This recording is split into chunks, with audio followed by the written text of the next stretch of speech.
اعوذ باللہ من الشیطان الرجیم، بسم اللہ الرحمن الرحیم۔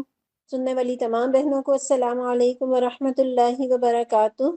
رب اشرح لی صدری ویسر لی امری واحلل عقدۃ من لسانی یفقہوا قولی۔ رب یسر ولا تعسر وتمم بالخیر وما توفیقی الا باللہ۔ اللہم صلی وسلم علی نبینا محمد، آمین یا رب العالمین۔ الحمدللہ، اللہ کی رحمت اور اس کی توفیق سے آج ہم 21ویں پارے کا آخری ربع اور سورہ احزاب شروع کرنے جا رہے ہیں۔ اللہ تعالیٰ سے بہت ساری دعاؤں کے ساتھ کہ پروردگار اس صورت کو سمجھنا ہمارے لیے آسان کر دیجئے، اس صورت پر عمل کرنے کی ہمیں توفیق عطا فرما دیجئے۔ پروردگار ہمیں نیکیوں کی طرف لپکنے والا بنا دے، گناہوں سے بچنے والا بنا دے۔ اللہ ان تمام سننے اور سنانے والوں کو صحت دے، ان کے وقت میں برکت دے، ان کے مال اور اولاد میں برکت عطا فرما۔ پروردگار عافیت والی زندگی عطا فرما، ہدایت کے خزانے عطا فرما۔ اے اللہ تکبر سے بچا لے، ریا سے بچا لے، نفس کی اکساہٹوں سے بچا لے، شیطان کی کارستانیوں سے بچا لے۔ پروردگار ہمیں ہماری اولادوں کے ساتھ، ہمارے پیاروں کے ساتھ مل کر جنت میں جانے والا بنا دے۔ اے اللہ ہمارے پیارے جو دنیا سے گزر گئے ہیں ان کی بخشش فرما، اور اس قرآن کے پڑھنے اور پڑھانے کو ہماری بھی بخشش اور ہدایت کا ذریعہ بنا دے، آمین یا رب العالمین۔ سورہ احزاب بالاتفاق مدنی سورہ ہے، 73 آیات پر مشتمل ہے۔ پہلے ہم مکی صورتیں پڑھ رہے تھے اور اب یہ مدنی سورہ ہے۔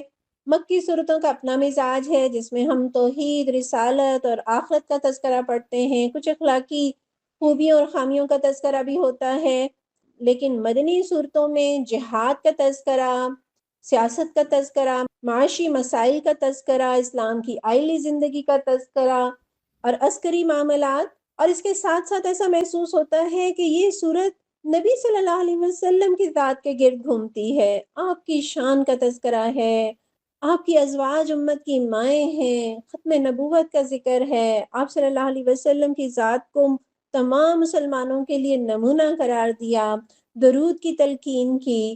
اللہ تبارک و تعالیٰ نے آپ صلی اللہ علیہ وسلم کو بہت سی پابندیوں سے مستثنیٰ قرار دیا۔ یہ صورت نبی صلی اللہ علیہ وسلم کی شان بیان کرتی ہے اور آپ کی ذات کے گرد ہی گویا گھومتی ہے، آپ سے محبت میں اضافہ کرتی ہے۔ سورہ احزاب 5 ہجری کے آخر میں نازل ہوئی اور یہ وقت رسول اللہ صلی اللہ علیہ وسلم اور مسلمانوں پر نہایت مشکل اور آزمائش کا تھا، کیونکہ قریش اور پورے عرب کے مشرکین مل کر اسلام کو مٹانے کی آخری کوشش کرنے کے لیے کم و بیش 10,000 سے زائد کا لشکر لے کر مدینہ پر حملہ آور ہوئے تھے۔ آج کی مسجد نبوی جو اس دور کا مدینہ تھا، کتنی آبادی ہوگی اس میں، اور اس پر 10,000 سے زائد کا لشکر حملہ آور ہوا۔ بہت مشکل وقت تھا، اور مشرکین چونکہ یہ جان گئے تھے کہ وہ مسلمانوں کو اکیلے شکست نہیں دے سکتے، اور مسئلہ چونکہ سب کا تھا، اس لیے تمام مشرک اور مدینہ کے یہود اور منافقین بھی ان کی پشت پر تھے۔ اور ہم یہ دیکھتے ہیں کہ غزوہ احد کے بعد مخالفین اسلام کے حوصلے بہت بڑھ چکے تھے، کیونکہ انہیں امید ہو چلی تھی کہ وہ مسلمانوں کو مٹا دینے میں کامیاب ہو سکتے ہیں۔ اسی حوالے سے کچھ قبائل نے تو تبلیغ کے لیے آپ صلی اللہ علیہ وسلم سے صحابہ کو بلوایا اور پھر انہیں دھوکے سے شہید کر دیا۔ آپ صلی اللہ علیہ وسلم کے قتل کی سازش ہوئی۔ گویا ہر وقت مدینہ اور مسلمان خطرے کی زد میں تھے۔ حالات ایسے تھے کہ صحابہ گویا جان ہتھیلی پر لیے پھرتے تھے۔ اس سے ہمیں پتہ چلتا ہے کہ قرآن ٹھنڈے کمرے میں بیٹھ کر سننے اور سنانے کی چیز ہی نہیں ہے، بلکہ قرآن انفرادی اور اجتماعی زندگیوں میں، ریاست میں نفاذ کی صورتیں اختیار کرنے کا نام بھی ہے۔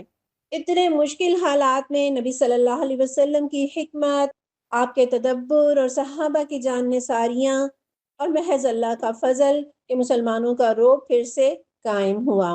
اور غزوہ احزاب کا آغاز جلا وطن کیے گئے یہودی قبیلے کی سازشوں سے ہوا، اور آپ صلی اللہ علیہ وسلم چونکہ ہمیشہ باخبر رہا کرتے تھے، اس لیے آپ کو اس حملے کی پیشگی اطلاع مل گئی، اور 6 دن کے اندر اندر مدینہ کا وہ رخ جہاں سے حملہ ہو سکتا تھا، ایک طویل اور گہری خندق حضرت سلمان فارسی رضی اللہ عنہ کے مشورے پر کھودی گئی، اور اس وجہ سے دشمن کے لشکر کو طویل محاصرہ کرنا پڑا، اور اس کے لیے تو وہ تیار ہو کر نہیں آئے تھے۔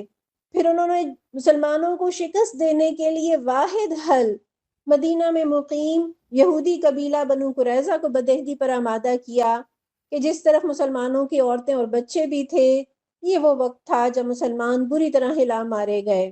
مومنوں کا ایمان اور منافقین کا نفاق اور کمزور ایمان والوں کا حال بھی کھل کر سامنے آ گیا۔ لوگوں نے کہنا شروع کر دیا کہ وعدے تو ہم سے کسر و کسرا کے کیے جا رہے تھے، مگر حالت یہ ہے کہ ہم رفع حاجت کے لیے بھی نہیں جا سکتے۔ کسی نے کہا ہمارے گھر خطرے میں ہے، کسی نے کہا واپس پرانے دور میں چلے چلو۔ لیکن اللہ کی مدد اور اس کے بعد آپ صلی اللہ علیہ وسلم کے تدبر اور صحابہ کی وفاداریوں نے ان حالات کا بھی پانسا پلٹ دیا۔ کفار کا محاصرہ بمشکل لگ بھگ مہینہ جاری رہا۔ اتنے بڑے لشکر کے کھانے پینے اور جانوروں کے لیے چارے پانی کی فراہمی مشکل سے مشکل تر ہوتی چلی گئی، اور پھر اللہ کا کرنا ایسا ہوا کہ ایسی آندھی آئی کہ خیمے الٹ گئے، افراتفری مچ گئی، اور پھر وہ ٹھہر نہ سکے، راتوں رات میدان خالی ہو گیا۔ پھر آپ صلی اللہ علیہ وسلم نے فرمایا کہ اب قریش کے لوگ تم پر کبھی چڑھائی نہ کر سکیں گے، بلکہ تم ان پر چڑھائی کرو گے۔ پھر اس کے بعد بنی قریظہ سے بھی ان کی بدعہدی کا بدلہ لیا گیا۔ ہم اس صورت میں دیکھتے ہیں کہ جنگی معاملات پر رہنمائی کے ساتھ ساتھ معاشرتی اصلاحات بھی جاری ہیں، جہلانہ رسوم کا خاتمہ بھی کیا جا رہا ہے، اور پردے کے ابتدائی احکامات بھی اس سورہ میں دیے گئے۔ آغاز کرتے ہیں سورت کا، یا ایھا النبی اتق اللہ ولا تطع الکافرین والمنافقین ان اللہ کان علیما حکیما۔ اے نبی صلی اللہ علیہ وسلم، اللہ سے ڈریے اور کفار اور منافقین کی اطاعت نہ کیجیے، حقیقت میں علیم اور حکیم تو اللہ ہی ہے۔ تو یہاں آپ دیکھیے کہ نبی کا جو لفظ استعمال ہوا ہے، بعض کہتے ہیں کہ نبی نون با واو کے روٹ ورڈ سے ہے، جس کے معنی ہے بلندی۔ نبی کو نبی اسی لیے کہا جاتا ہے کہ نبی کا مقام باقی تمام امت سے بلند ہوتا ہے۔ اور بعض کہتے ہیں کہ نبی کا لفظ نون با حمزہ کے روٹ ورڈ سے ہے، اور اس سے نبا کا لفظ بنتا ہے، اور نبا کہتے ہیں بہت ہی اہم خبر۔ نبی کا مطلب کیا ہوا؟ بہت اہم خبر دینے والا۔ اور ہم دیکھتے ہیں کہ سورت کا آغاز رسول اللہ صلی اللہ علیہ وسلم کو یا ایھا النبی کے خطاب سے ہو رہا ہے، اور اس طرز خطاب میں رسول اللہ صلی اللہ علیہ وسلم کی تکریم مقصود ہے۔ قرآن میں دوسرے انبیاء کو ان کے ناموں کے ساتھ مخاطب کیا گیا، جیسے یا آدم، یا نوح، یا ابراہیم، یا عیسیٰ، مگر آپ صلی اللہ علیہ وسلم کو کہیں یا ایھا النبی کہا گیا، کہیں یا ایھا الرسول کہا گیا، کہیں یا ایھا المدثر کہا گیا، کہیں یا ایھا المزمل کہا گیا، کہیں یاسین، کہیں طٰہٰ۔ تو یہ جو طرز خطاب ہے، اس سے آپ کی عظمت پتہ چلتی ہے، آپ کا مقام، آپ کا احترام اس سے جھلکتا ہے۔ ہم دیکھتے ہیں کہ ہم کسی اہم شخصیت کو اس کے نام سے نہیں بلکہ اس کے عہدے سے پکارتے ہیں، جیسے وزیر اعظم صاحب، جنرل صاحب، ڈاکٹر صاحب، ڈی ایس پی صاحب۔ پھر ہم اپنے والدین کو بھی ماما، بابا یا امی ابو کہتے ہیں، نام لے کر نہیں پکارتے، بڑوں کو باجی، بھائی جان کہتے ہیں، اور اس طرز تخاطب میں احترام ہے۔ تو اس سے ہمیں پتہ چلتا ہے کہ اللہ تعالیٰ رسول اللہ صلی اللہ علیہ وسلم کو آپ کے عہدے سے، آپ کی ذمہ داری کے عنوان سے آپ کو مخاطب کرتے ہیں۔ تو دیکھیے کہ اللہ تعالیٰ جو کہ سب سے بڑے ہیں، خالق اور مالک کائنات ہیں، اور رسول اللہ صلی اللہ علیہ وسلم آپ کے بندے اور رسول ہیں۔ اللہ تبارک و تعالیٰ اپنے بندے کو احترام سے مخاطب کر رہے ہیں، گویا اللہ تعالیٰ ہمیں سکھا رہے ہیں کہ تمہیں نبی صلی اللہ علیہ وسلم کی تکریم کرنی ہے، احترام کرنا ہے۔ ہمیں یاد پڑتا ہے نا کہ ہمارے والدین ہمیں جب بڑوں کا ادب سکھایا کرتے تھے، تو وہ ہم سے بڑوں کو ادب سے پکارتے تھے، حالانکہ وہ ان سے بڑے نہیں ہوا کرتے تھے، لیکن وہ ہمیں سکھانے کے لیے کہ ہم انہیں ادب سے پکاریں، وہ ان کو ادب کے انداز سے بلایا کرتے تھے۔ اور پھر اس صورت میں آپ صلی اللہ علیہ وسلم کو 5 مرتبہ یا ایھا النبی کے لفظ کے ساتھ مخاطب فرمایا ہے۔ اس سے ظاہر ہے کہ اس صورت میں رسول اللہ صلی اللہ علیہ وسلم کے ذاتی معاملات کا خاص طور پر تذکرہ ہے، لیکن اس سے مقصود امت کی تعلیم بھی ہے، اور آپ کو مخاطب کیا جا رہا ہے کہ اے نبی، یعنی آپ چونکہ اللہ کے نبی ہیں، اس لیے آپ کو صرف اور صرف اللہ ہی سے ڈرنا چاہیے۔ اور اس زمانے میں آپ صلی اللہ علیہ وسلم کو زمانہ جاہلیت کی کچھ ایسی رسموں کو توڑنے کا حکم ہوا جو اس وقت لوگوں کے ہاں رائج تھیں، مثلاً بیوی کو ماں کہہ دیا جانا، اور پھر اسے ماں ہی کی طرح حرام سمجھنا، منہ بولے بیٹے کو حقیقی بیٹے کا مقام دے کر وارث بنا لینا، اس کی بیوی کے ساتھ بہو کی طرح نکاح حرام سمجھنا، اور منہ بولا بیٹا بنانے کی رسم تو اتنی پکی تھی کہ جب تک رسول اللہ صلی اللہ علیہ وسلم خود اپنے عمل سے اسے نہ توڑتے اس کا ختم ہونا مشکل تھا۔ اور ہم جانتے ہیں کہ رسول اللہ صلی اللہ علیہ وسلم نے نبوت سے پہلے اپنے آزاد کردہ غلام زید بن حارثہ کو اپنا منہ بولا بیٹا بنا لیا تھا۔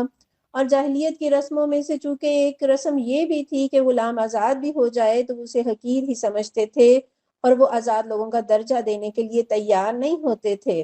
رسول اللہ صلی اللہ علیہ وسلم نے اس رسم کو بھی توڑا اور اپنی پھپھو زاد حضرت زینب بنت جحش رضی اللہ عنہا کا نکاح جو بڑے خاندان سے تھیں اپنے آزاد کردہ غلام زید رضی اللہ عنہ کے ساتھ کر دیا، لیکن دونوں میں نباہ نہ ہو سکا اور حضرت زید رضی اللہ عنہ نے انہیں طلاق دے دی۔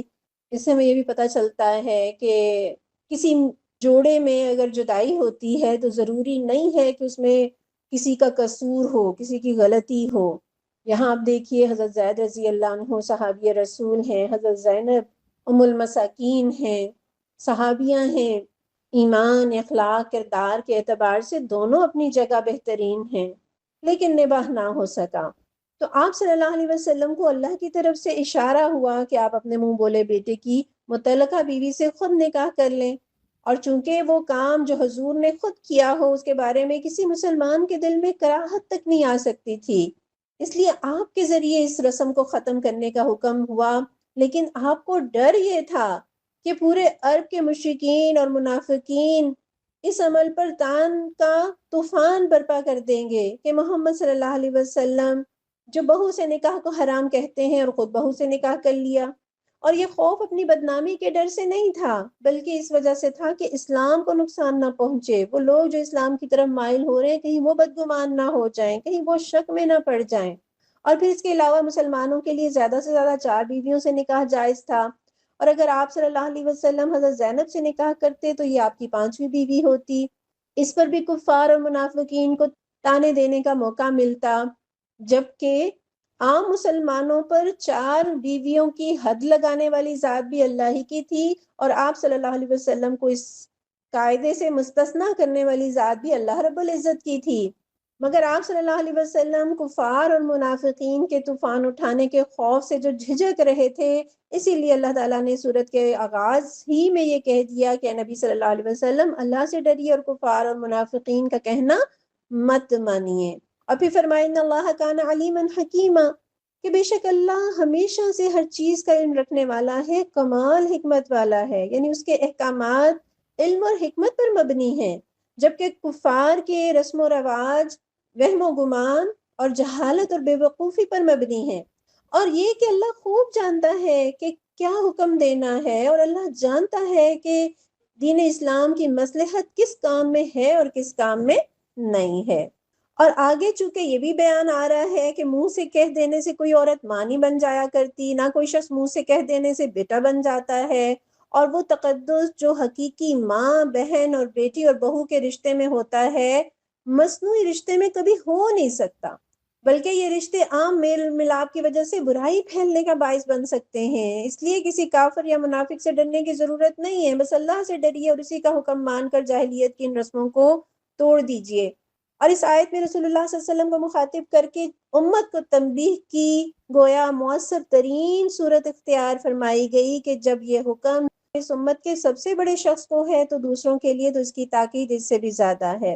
پھر آپ دیکھیے کہ یہاں اللہ تعالیٰ نبی صلی اللہ علیہ وسلم سے فرما رہے ہیں کہ اللہ سے ڈریے، اللہ کے عذاب اور سزا سے بچنے کی کوشش کیجیے، حالانکہ ہم جانتے ہیں کہ آپ صلی اللہ علیہ وسلم سب سے بڑھ کر اللہ سے ڈرنے والے تھے، سب سے بڑھ کر گناہوں سے بچنے والے تھے، پھر بھی آپ سے کہا جا رہا ہے، یعنی جب آپ صلی اللہ علیہ وسلم کو تقوی اختیار کرنے کو کہا جا رہا ہے تو کیا ہمارے اندر گنجائش نہیں ہے مزید تقوی اختیار کرنے کی؟ گویا ہم جس مقام پر بھی ہیں ہم اپنے آپ کو دوسروں سے شاید بہتر سمجھتے ہوں گے کہ ہم تو قرآن پڑھتے اور پڑھاتے ہیں اور ہم دین پر عمل کرنے کی کوشش بھی کرتے ہیں، اللہ سے ڈرتے بھی ہیں، لیکن کبھی بھی اس کو اپنے لیے کافی نہ سمجھیے۔ جس طرح دنیا کے معاملات میں ہمیشہ ترقی کی گنجائش رہتی ہے، ویسے دین کے معاملات میں بھی ہمیشہ ترقی کی گنجائش رہتی ہے۔ آگے سے آگے بڑھنے کی ضرورت ہے، اپنے آپ کو مزید بہتر سے بہتر کرنے کی ضرورت ہے۔ پھر ہم دیکھیے کہ ہم دوسروں کے لیے تو ڈنڈا بھی رکھتے ہیں، ان پر نظریں بھی رکھتے ہیں، ان کو ہدایتیں بھی دیتے رہتے ہیں، یوں کرو یوں نہ کرو، لیکن اپنے آپ کو گنجائشیں دیتے رہتے ہیں۔ تو اپنے نفس کو وہی بچہ بنا لیں جسے آپ ہمیشہ ٹوکتے رہتے ہیں۔ اور تقویٰ کے بھی سٹینڈرڈز ہیں، سب کے لیے مختلف ہو سکتے ہیں۔ شروع میں غلطی کے بعد احساس ہوتا ہے کہ گناہ ہو گیا، پھر لیول بڑھتا ہے تو غلطی سے پہلے احساس ہونے لگتا ہے۔ اور قرآن پڑھنے پڑھانے والوں کا تو تقویٰ دوسروں سے مختلف ہونا چاہیے۔ پھر اللہ تعالیٰ یہاں سکھا رہے ہیں کہ کافر اور منافقین سے متاثر نہیں ہونا، ان کے پریشر میں نہیں آنا۔ اور آپ دیکھیے کہ کفار اور منافقین کا ایک ساتھ تذکرہ ہے، گویا دونوں کا درجہ برابر ہے۔ تو اصول کیا ہے کہ اللہ سے ڈرنا ہے، بے دین لوگوں کی باتوں سے نہیں گھبرانا۔ یہ بھی اصول ہے کہ جس طرح نبی صلی اللہ علیہ وسلم اس بات سے پریشان تھے کہ ان کے کسی عمل سے اسلام کو نقصان نہ پہنچے، تو مجھے اور آپ کو بھی یہ فکر ہو کہ ہماری کسی حرکت سے، کسی طرز عمل سے اسلام کو نقصان نہ پہنچے، دین کا کام متاثر نہ ہو۔ اور ہمیں بھی گویا اللہ تعالیٰ ہدایت کر رہے ہیں کہ اللہ کے نافرمان لوگوں کی اطاعت نہیں کرنی۔ اور آپ دیکھیے کہ عبادت تک میں بھی جہاں غیروں کی مشابہت نہیں کرنی، ابھی عاشورہ کا روزہ گزرا ہے، اس کے بارے میں بھی نبی صلی اللہ علیہ وسلم نے فرمایا تھا کہ آئندہ سال اگر اللہ تعالیٰ نے موقع دیا تو وہ 10 کے ساتھ 9 محرم کا بھی روزہ رکھیں گے۔ تو جب عبادت تک میں ان کی مشابہت نہیں اختیار کرنی تو باقی معاملات میں تو پھر دور کی بات ہے۔ سو ان جیسی معاشرت، ان کا کلچر، ان کے طور طریقوں میں ان کی پیروی نہیں کرنی۔ ان کے ساتھ تجارتیں ہو سکتی ہیں، وہ کولیگ ہو سکتے ہیں، ان کے ساتھ اچھے اخلاق سے پیش آیا جائے گا۔ اگر وہ مسکین ہیں، ضرورت مند ہیں، کسی مصیبت میں گھرے ہوئے ہیں تو ان کی مدد کی جا سکتی ہے، سوشل ویلفیئر کے کام کر سکتے ہیں، لیکن ان سے دبنا اور جھکنا نہیں ہے۔ اور اس آیت سے ہمیں یہ بھی پتہ چلتا ہے کہ بلا شبہ رسموں کو توڑنا ہمیشہ سے مشکل رہا ہے، لیکن خاندان کی جاہلانہ رسموں کا خود آگے بڑھ کر خاتمہ کرنا ہے تاکہ باقیوں کے لیے آسانی ہو۔ پھر آپ دیکھیے کہ اس پہلی آیت میں ایک کام کرنے اور ایک کام نہ کرنے کا حکم ہے۔ اتقوا اللہ، اللہ سے ڈریے، یہ کہا گیا، اور ولا تطع الکافرین والمنافقین، کافر اور منافقین کی بات نہ مانیے۔ سو ایک بات کرنے کا حکم اور ایک بات نہ کرنے کا حکم دیا جا رہا ہے۔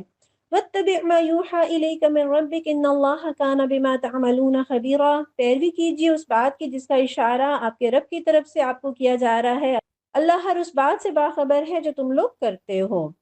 اس آیت سے ہمیں پتہ چلتا ہے کہ وہی صرف وہ نہیں ہے جو قرآن کی آیات کی شکل میں ہمارے سامنے ہے اور ہم اسے تلاوت کرتے ہیں، بلکہ وحی کی دو قسمیں ہیں، ایک کو وحی متلو کہا جاتا ہے اور ایک کو وحی غیر متلو کہا جاتا ہے۔ یعنی ایک وحی وہ ہے جس کی تلاوت کی جاتی ہے اور ایک وحی وہ ہے جو تلاوت نہیں کی جاتی۔ اور ہم جانتے ہیں کہ نبی صلی اللہ علیہ وسلم تو جو بات بھی کہا کرتے تھے یا کیا کرتے تھے وہ اللہ کے حکم سے ہوتا تھا، لیکن وہ ساری چیزیں ہمیں قرآن میں نہیں ملتی۔ گویا اللہ کے نبی صلی اللہ علیہ وسلم پر قرآن کے علاوہ بھی وحی نازل ہوا کرتی تھی۔ سو بتایا جا رہا ہے کہ منہ بولے بیٹوں کے بارے میں، جاہلیت کی کسی رسم کے بارے میں یا دنیا اور آخرت کی کسی بھی بات کے بارے میں آپ کسی کافر یا منافق کی بات ماننے کی بجائے اس حکم کی پیروی کریں جو آپ کو آپ کے پروردگار کی طرف سے وحی کیا جاتا ہے۔ اور اس سے ہمیں یہ بھی پتہ چلتا ہے کہ جب نبی صلی اللہ علیہ وسلم بھی شریعت پر عمل کرنے کے مکلف ہیں تو کوئی اس سے مبرہ نہیں ہو سکتا۔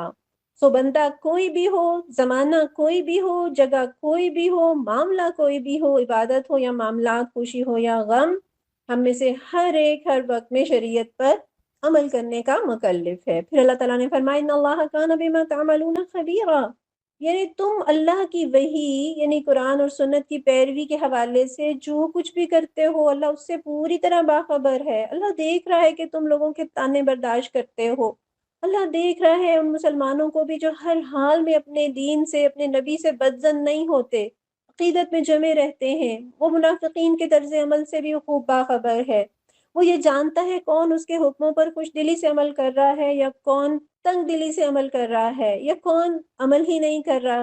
سو وہ ہر ایک کو اس کے عمل کے مطابق جزا دے گا۔ تو سوچئے کہ اللہ کا حکم جب سامنے آتا ہے تو ہمارے دل کے اندر جو کیفیت پیدا ہوتی ہے، مثلاً اگر کوئی یہ سوچتا ہے کہ ہائے یہ تو بڑا مشکل ہے، میں کیسے کروں، یہ تو بڑی مصیبت ہے، یا کسی کے دل میں یہ خیال پیدا ہوتا ہے کہ یہ اللہ کا حکم جو میرے سامنے آیا ہے، اللہ مجھے اس پر عمل کرنے کی توفیق عطا فرما، آسانی پیدا فرما، میں اس پر عمل کرنا چاہتی ہوں، اللہ میرے لیے راہیں کھول دے۔ تو اللہ تعالیٰ ہر ایک کے ہر خیال اور دل میں اٹھنے والی ہر کیفیت سے واقف ہے۔ آیت نمبر 3، وَتَوَكَّلْ عَلَى اللَّهِ وَكَفَى بِاللَّهِ وَكِيلًا، اللہ ہی پر توکل کیجیے اور اللہ ہی وکیل ہونے کے لیے کافی ہے۔ یعنی اللہ کے حکموں پر عمل کرنے کے نتیجے میں کفار یا منافقین کی طرف سے جو کچھ کہا جائے یا کیا جائے اس کی پرواہ نہ کیجیے، اپنے کاموں کو اور اپنے ہر کام کے نتائج کو اللہ کے حوالے کر دیجیے۔ اور جب کام اللہ کے حوالے کر دیے جاتے ہیں، جب نتائج اللہ کے حوالے کر دیے جاتے ہیں تو وہ بندے کے لیے کافی ہو جاتا ہے، اور اللہ کے حکموں پر چلنے والوں کو کبھی برے نتائج نہیں بھگتنے پڑتے۔ اس آیت سے یہ سیکھیے کہ کسی بھی حکم پر عمل کرنے کے لیے توکل کا ہونا بہت ضروری ہے۔ کوئی بھی کام ہم کرنے لگتے ہیں، دین کے کسی بھی اصول پر ہم عمل کرنے لگتے ہیں تو بہت سارے خوف ہوتے ہیں، خدشات ہوتے ہیں، لوگ کیا کہیں گے، میں کیسے کروں گی، نتیجہ کیا نکلے گا، ہوگا کیا۔ تو جب تک اللہ پر توکل نہ ہو، بھروسہ نہ ہو، اللہ کے وعدوں پر اعتماد نہ ہو، اللہ کے حکموں پر اطمینان نہ ہو، تو ہم وہ کام کر ہی نہیں سکتے۔ رب پر اعتماد ہوگا، بھروسہ ہوگا تو کام کر سکیں گے۔ تو اللہ تعالیٰ کہہ رہے ہیں بھروسہ کر کے تو دیکھو۔ وکیل اسے کہتے ہیں جس پر مکمل بھروسہ کیا جا سکتا ہے، جس پر معاملہ چھوڑ کر بے فکر ہوا جا سکتا ہے۔ تو حسبنا اللہ و نعم الوکیل، اللہ ہی ہمارے لیے کافی ہے اور وہ سب سے بہترین وکیل ہے۔ اور اللہ پر توکل کا مطلب یہ نہیں ہے کہ انسان ہاتھ پر ہاتھ رکھ کے بیٹھ جائے اور کچھ بھی نہ کرے، بلکہ کوشش تو شرط ہے۔ احمد بن حنبل نے ایک شخص سے کہا کہ بازار کو اختیار کر، اور اس کا نتیجہ یہ ہوگا کہ اپنے اقارب پر احسان اور اہل و عیال کو خوشحال کرے گا۔ اور ایک دوسرے شخص سے کہا کہ کام کر اور حاجت سے زائد مال کو اپنے اہل قرابت پر صدقہ کر۔ اسی طرح فضل بن محمد بن زیاد کہتے ہیں کہ میں نے ابو عبداللہ کو بازار اختیار کرنے کا حکم فرماتے ہوئے سنا، اور اکثر وہ کہا کرتے تھے کہ لوگوں سے بے نیاز ہو کر رہنا اچھی بات ہے۔ یہ بھی کہتے تھے کہ میرے نزدیک درہموں میں سے وہ درہم اچھا ہے جو تجارت سے حاصل ہو، اور برا درہم وہ ہے جو احباب کے احسان سے ملا۔ تو لوگوں کے اوپر بھروسہ نہیں کرنا، لوگوں کے مال پہ بھروسہ نہیں کرنا، بلکہ اللہ پر بھروسہ کرنا ہے اور محنت کرنی ہے۔ ہم تو حضرت موسیٰ علیہ السلام کو بھی دیکھتے ہیں کہ انہوں نے 8 برس کے لیے خود کو اجرت پہ دے دیا۔ آیت نمبر 4، ما جعل اللہ لرجل من قلبین فی جوفہ وما جعل ازواجکم اللائی تظاہرون منہن امہاتکم وما جعل ادعیاءکم ابناءکم ذالکم قولکم بافواہکم واللہ یقول الحق وہو یہدی السبیل۔ اللہ نے کسی شخص کے دھڑ میں 2 دل نہیں رکھے، نہ اس نے تم لوگوں کی ان بیویوں کو جن سے تم وہار کرتے ہو تمہاری ماں بنا دیا ہے، اور نہ اس نے تمہارے منہ بولے بیٹوں کو تمہارا حقیقی بیٹا بنایا ہے۔ یہ تو وہ باتیں ہیں جو تم لوگ اپنے منہ سے نکال دیتے ہو، مگر اللہ وہ بات کہتا ہے جو مبنی بر حقیقت ہے، اور وہی صحیح طریقے کی طرف رہنمائی کرتا ہے۔ یہاں اصل مقصود کو بیان کرنے سے پہلے تمہید کے طور پر یہ بات بتائی جا رہی ہے کہ اللہ نے کسی آدمی کے سینے میں 2 دل نہیں رکھے کہ ایک میں ایمان اور ایک میں کفر۔ سینے میں ایک ہی دل ہے، وہ یا مومن ہوگا یا کافر، یا سچا ہوگا یا جھوٹا، یا بدکار ہوگا یا نیکوکار، یا اللہ کا خوف رکھنے والا ہوگا یا اللہ سے بے خوف ہوگا۔ یہ نہیں ہو سکتا کہ ایک فرد کے دل میں اللہ سے محبت بھی ہو اور اس کا دل کفار کے لیے بھی دھڑکتا ہو۔ انسان 2 متضاد رویے بیک وقت نہیں اپنا سکتا۔ پھر یہاں جب 2 دلوں کا تذکرہ کیا تو اللہ تعالیٰ نے رجل کا لفظ استعمال کیا ہے، اور رجل مرد کے لیے استعمال ہوتا ہے، عورت کا تذکرہ نہیں کیا جا رہا، کیونکہ اگر عورت کا تذکرہ ہوتا یا وہ لفظ استعمال کیا جاتا جس میں عورت اور مرد دونوں شامل ہوتے تو کوئی یہ کہہ سکتا تھا کہ دوران حمل تو عورت کے دھڑ میں بیک وقت 2 یا 2 سے زائد دل بھی دھڑک رہے ہوتے ہیں۔ تو قرآن کے الفاظ کا چناؤ دیکھیں کہ کیسا پرفیکٹ ہے۔ پھر یہاں زہار کا لفظ آیا ہے، یعنی کسی شوہر کا غصے میں آ کر اپنی بیوی کو یہ کہہ دینا کہ تم مجھ پر ماں کی پیٹھ کی طرح حرام ہو۔ بلا شبہ یہ الفاظ کہنا بہت قبیح ہیں، بہت بڑا گناہ ہے، لیکن یہ کہ ہر شخص کی ماں ایک ہی ہے جس کے پیٹ سے وہ پیدا ہوا ہے، اور یہ نہیں ہو سکتا کہ اس کے بعد کسی کو محض ماں کہہ دینے سے وہ اس کی ماں ہی بن جائے۔ گویا اللہ تعالیٰ بتا رہے ہیں کہ نہ تمہارے اپنی بیویوں کو ماں کی طرح حرام کہنے سے وہ ماں بن جاتی ہیں، اور اسی طرح ہر شخص کا باپ بھی ایک ہی ہے، یہ نہیں ہو سکتا کہ پہلے تو اس کا باپ کوئی اور تھا، پھر کسی نے اس کو بیٹا کہہ دیا تو وہ بھی اس کا باپ بن گیا، اور کوئی بیک وقت دو باپوں کی اولاد نہیں ہو سکتا۔ یہ صرف تمہارے منہ کی باتیں ہیں، اللہ ان میں سے کسی بات کو نہیں مانتا، وہ تو وہی بات کہتا ہے جو حقیقت پر مبنی ہے، اور وہ اصل سیدھے راستے ہی کی طرف رہنمائی کرتا ہے۔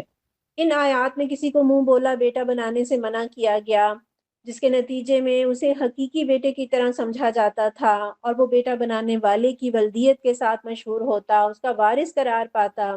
ہاں، محبت اور شفقت کے اظہار کے لیے کسی کو بیٹا کہہ کر پکارا جائے تو اس میں کوئی حرج نہیں، جیسے رسول اللہ صلی اللہ علیہ وسلم حضرت انس رضی اللہ عنہ کو یا بنیا، اے میرے بچے کہہ کر پکارا کرتے۔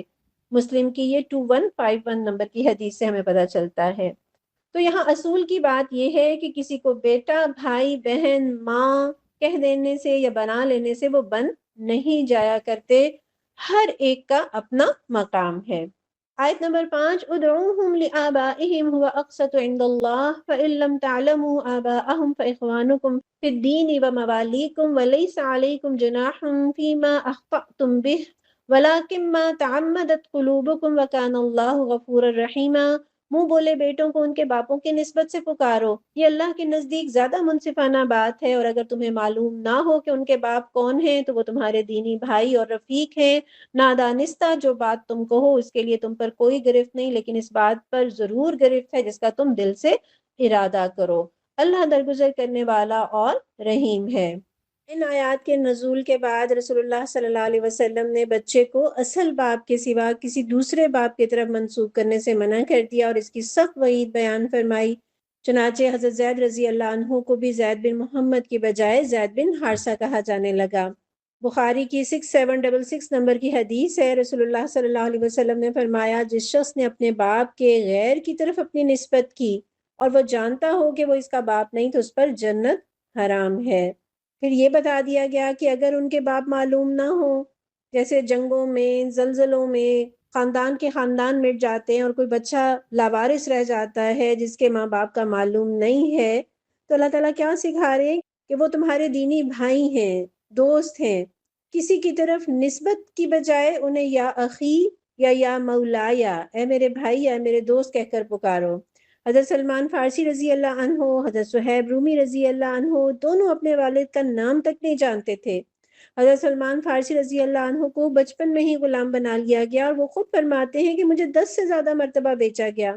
اور حضرت صہیب رومی اصل میں ایرانی تھے، مگر جب رومیوں نے ایران پر حملہ کیا تو بچپن میں ہی قیدی بنا کر لے جائے گئے۔ ایسا معاملہ کسی کے ساتھ بھی ہو تو وہ تمہارے دینی بھائی ہیں، دوست ہیں۔ اچھا، بعض لوگ منہ بولے بیٹے بنانے کو ان آیات کے ساتھ منسوخ قرار دیتے ہیں، یہ بات درست نہیں ہے۔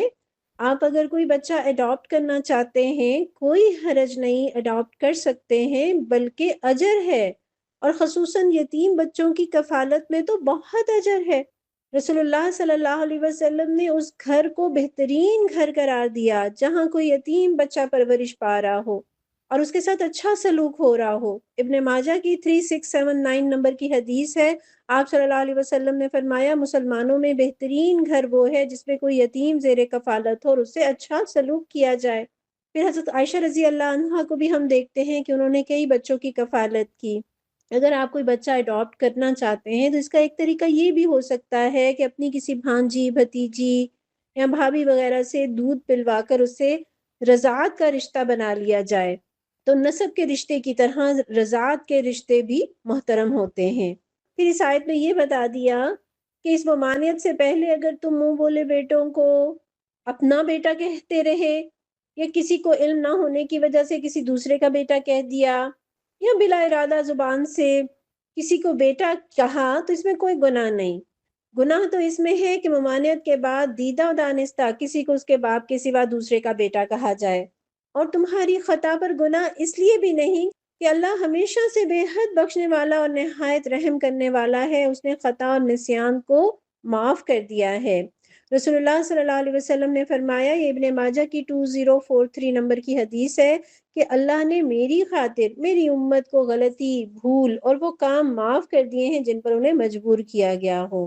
تو اصول کی بات یہ ہے کہ بھول چوک تو معاف، لیکن جان بوجھ کر لے پالک کو اپنا بیٹا نہیں کہنا، جان بوجھ کر گناہ کی بات منہ سے نہیں نکالنی۔ بچہ اڈاپٹ کیا جا سکتا ہے جبکہ اس بچے کو اس کے حقیقی والد سے ہی منسوب رکھا جائے۔ آیت نمبر 6، النبی اولا بالمؤمنین من انفسهم وازواجہ امہاتہم وَأُولُو الْأَرْحَامِ بَعْضُهُمْ أَوْلَىٰ بِبَعْضٍ فِي كِتَابِ اللَّهِ مِنَ الْمُؤْمِنِينَ وَالْمُهَاجِرِينَ إِلَّا أَن تَفْعَلُوا إِلَىٰ أَوْلِيَائِكُمْ مَعْرُوفًا كَانَ ذَلِكَ فِي الْكِتَابِ مَسْطُورًا۔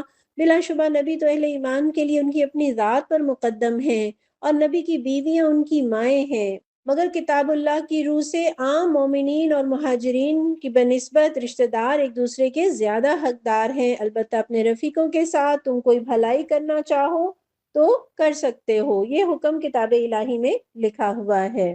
یہاں ایک مطلب یہ ہے کہ کسی قرابت دار کا قرب آدمی کے ساتھ اتنا قریب نہیں جتنا قرب نبی صلی اللہ علیہ وسلم کا ایمان والوں کے ساتھ ہے، اور اس قرب سے مراد تعلق کا قرب ہے، جسمانی قرب مراد نہیں ہے۔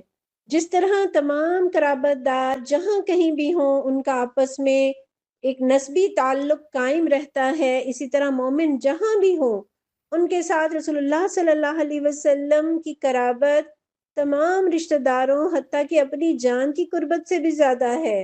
اور اس کی وجہ یہ بھی ہے کہ اس کے رشتہ دار حتیٰ کہ اس کا اپنا نفس بھی بعض اوقات اسے نقصان پہنچاتا ہے اور پہنچا سکتا ہے، جبکہ رسول اللہ صلی اللہ علیہ وسلم کی ذات مومنوں کے لیے خیر ہی خیر کا باعث ہے۔ اور اسی وجہ سے رسول اللہ صلی اللہ علیہ وسلم مومنوں پر سب سے زیادہ حق رکھتے ہیں، اور اپنی جان سے بھی زیادہ حق رکھنے میں یہ بات شامل ہے کہ اپنی ذات سے بھی بڑھ کر آپ کا حکم مانا جائے۔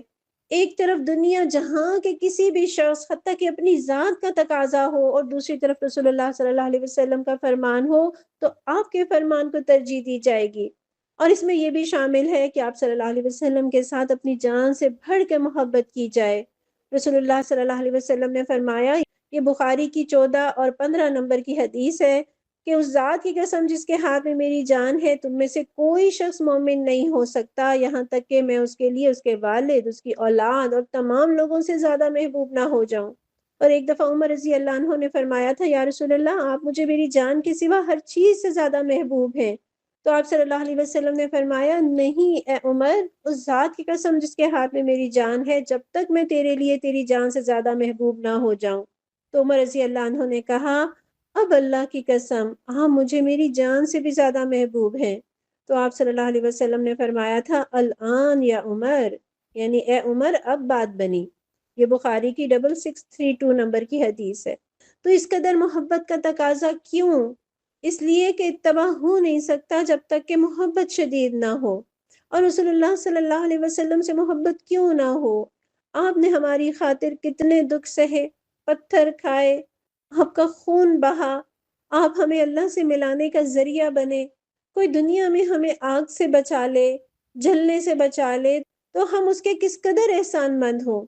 تو جو جہنم کی آگ سے بچا لے وہ کتنا پیارا ہونا چاہیے۔ اور رسول اللہ صلی اللہ علیہ وسلم نے تو ہمیں جہنم کی آگ سے بچانے کے لیے اپنی جان گھولائی، اپنا مال لگایا، اپنی بیٹیوں تک کی طلاق کروا لی، وطن چھوڑا، جنگیں لڑی۔ تو آپ سے کیوں نہ سب سے بڑھ کر محبت کریں۔ اور نبی صلی اللہ علیہ وسلم مسلمانوں کے لیے ان کے ماں باپ سے بڑھ کر شفیق الرحیم اور ان کی اپنی ذات سے بھی بڑھ کر خیر خواہ ہیں۔ لوگوں کے ماں باپ اور ان کے بیوی بچے ان کو نقصان پہنچا سکتے ہیں، ان کے ساتھ خود غرضی برت سکتے ہیں، انہیں گمراہ کر سکتے ہیں، ان سے غلطیوں کا ارتکاب کرا سکتے ہیں، انہیں جہنم میں دھکیل سکتے ہیں، لیکن نبی صلی اللہ علیہ وسلم ان کے حق میں صرف وہی بات کہنے والے ہیں جن میں ان کی واقعی کامیابی ہو، فلاح ہو۔ وہ خود اپنے پاؤں پر کلہاڑی مار سکتے ہیں، حماقتیں کر کے اپنے ہاتھوں اپنا نقصان کر سکتے ہیں، لیکن نبی صلی اللہ علیہ وسلم ان کے لیے وہی کچھ تجویز کریں گے جو واقعی ان کے حق میں نفع بخش ہوگا۔ اور ہم دیکھتے ہیں کہ ماں باپ دنیاوی ضرورتیں پوری کرتے ہیں، اور نبی صلی اللہ علیہ وسلم کا معاملہ تو یہ ہے کہ آپ دنیا اور آخرت دونوں کی ضرورتیں پوری کرتے ہیں۔ تو جب معاملہ یہ ہے تو نبی صلی اللہ علیہ وسلم کا بھی مسلمانوں پر یہ حق ہے کہ وہ آپ کو اپنے والدین، اپنی اولاد اور اپنی جان سے بڑھ کر عزیز رکھیں، دنیا کی ہر چیز سے زیادہ آپ سے محبت ہو، آپ کا احترام سب سے بڑھ کر، اپنی رائے پر آپ کی رائے کو، اپنے فیصلے پر آپ کے فیصلے کو، اپنی پسند پر آپ کی پسند کو مقدم سمجھیں، اور آپ کے ہر حکم کے آگے سر جھکا لیں۔ سورہ نساء میں اللہ تعالیٰ فرماتے ہیں کہ نہیں اے محمد صلی اللہ علیہ وسلم، آپ کے رب کی قسم یہ کبھی مومن ہو نہیں سکتے جب تک اپنے باہمی اختلافات میں یہ آپ کو فیصلہ کرنے والا نہ مان لیں، اور پھر جو کچھ آپ فیصلہ کریں اس پر اپنے دلوں میں کوئی تنگی بھی محسوس نہ کریں بلکہ سر بسر تسلیم کر لیں۔ تو محبت بھی اور اطاعت بھی، اور اطاعت میں دل میں تنگی بھی محسوس نہ ہو۔ اور صحابہ نبی صلی اللہ علیہ وسلم سے کیسی محبت کیا کرتے تھے۔ غزوہ احد میں ابو دجانہ رضی اللہ عنہ ڈھال بن کر آپ کے سامنے ڈٹے رہے، تیر ان کی پشت پر برستے رہے اور وہ نبی صلی اللہ علیہ وسلم پر جھکے رہے کہ آپ کو کوئی غضب نہ پہنچے۔ صحابہ آپ صلی اللہ علیہ وسلم کے وضو کا پانی زمین پر گرنے نہیں دیتے تھے، اسے اپنے چہرے پر، جسموں پر مل لیا کرتے تھے، پھر ہر کام میں آپ کو کاپی کرتے۔ آپ کے طرز عمل کو گویا نگاہوں میں سجا رکھا تھا، ہر وقت آپ کی خدمت کے لیے تیار اور آپ کی رفاقت پانے کے متمنی۔ مسلم کی 1094 نمبر کی حدیث ہے، ربیہ بن کعب رضی اللہ عنہ فرماتے ہیں کہ میں خدمت کے لیے رسول اللہ صلی اللہ علیہ وسلم کے ساتھ صفہ میں آپ کے قریب رات گزارا کرتا تھا۔ جب آپ تہجد کے لیے اٹھتے تو میں وضو کا پانی اور دوسری ضروریات لے کر آپ کی خدمت میں حاضر ہوتا۔ ایک مرتبہ آپ صلی اللہ علیہ وسلم نے مجھے فرمایا کچھ مانگو، تو میں نے عرض کی کہ میں آپ سے یہ چاہتا ہوں کہ جنت میں بھی آپ کی رفاقت نصیب ہو۔ آپ نے فرمایا اس کے سوا کچھ اور؟ میں نے عرض کی بس یہی۔ تو آپ نے فرمایا کہ تم اپنے معاملے میں سجدوں کی کثرت سے میری مدد کرو۔ سبحان اللہ، اس حدیث سے پتہ چلتا ہے کہ کس قدر صحابہ نبی صلی اللہ علیہ وسلم کی ہر وقت کی ضروریات کو پورا کرنے کے لیے اپنے آپ کو حاضر خدمت رکھا کرتے تھے۔ اور جب نبی صلی اللہ علیہ وسلم نے خوش ہو کر پوچھا کہ کچھ مانگو تو بھی کیا مانگا؟ سبحان اللہ، گھر مانگ سکتے تھے، دولت مانگ سکتے تھے، بیوی بچے مانگ سکتے تھے، دنیا کی بادشاہت مانگ سکتے تھے، لیکن ان میں سے جو چیز بھی مانگتے تو وہ عارضی ہوتی۔ انہوں نے وہ مانگا جو دائمی ہے، یعنی دائمی جنت، اور جنت میں بھی وہ مقام کہ جہاں نبی صلی اللہ علیہ وسلم کی رفاقت مل جائے۔ اللہ ہمیں بھی اپنی رحمت سے یہ مقام عطا کیجیے۔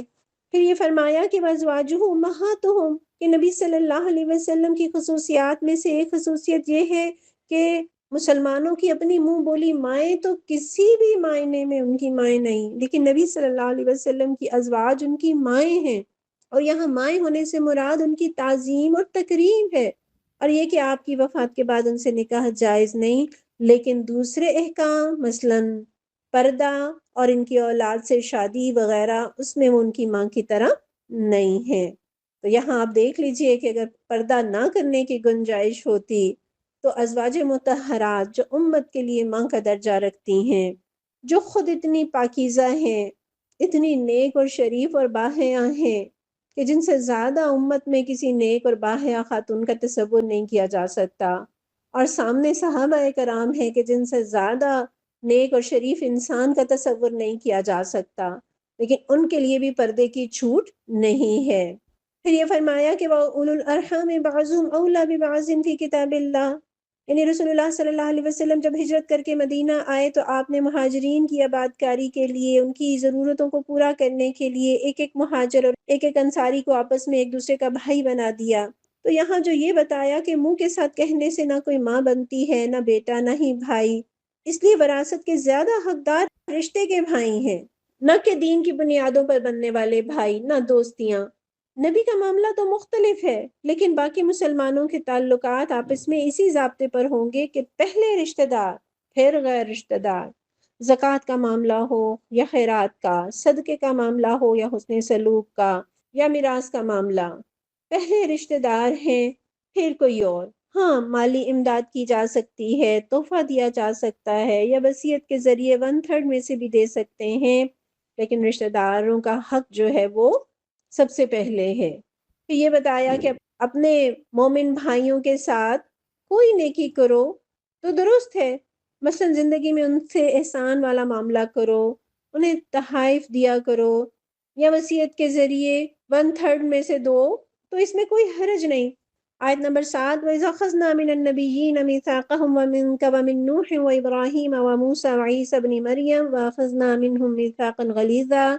اور نبی صلی اللہ علیہ وسلم یاد رکھیے اس عہد و پیمان کو جو ہم نے سب پیغمبروں سے لیا ہے، آپ سے بھی اور نوح علیہ السلام اور ابراہیم اور موسیٰ اور عیسیٰ ابن مریم علیہ السلام سے بھی، سب سے ہم پختہ عہد لے چکے۔ کتنی خوبصورت شخصیات ہیں جن کا یہاں نام لیا گیا، لیکن لوگوں نے قدر نہ کی۔ یاد رکھیے، خوشبو کی کوئی قیمت نہ بھی دے تو وہ بے مول نہیں ہو جایا کرتی۔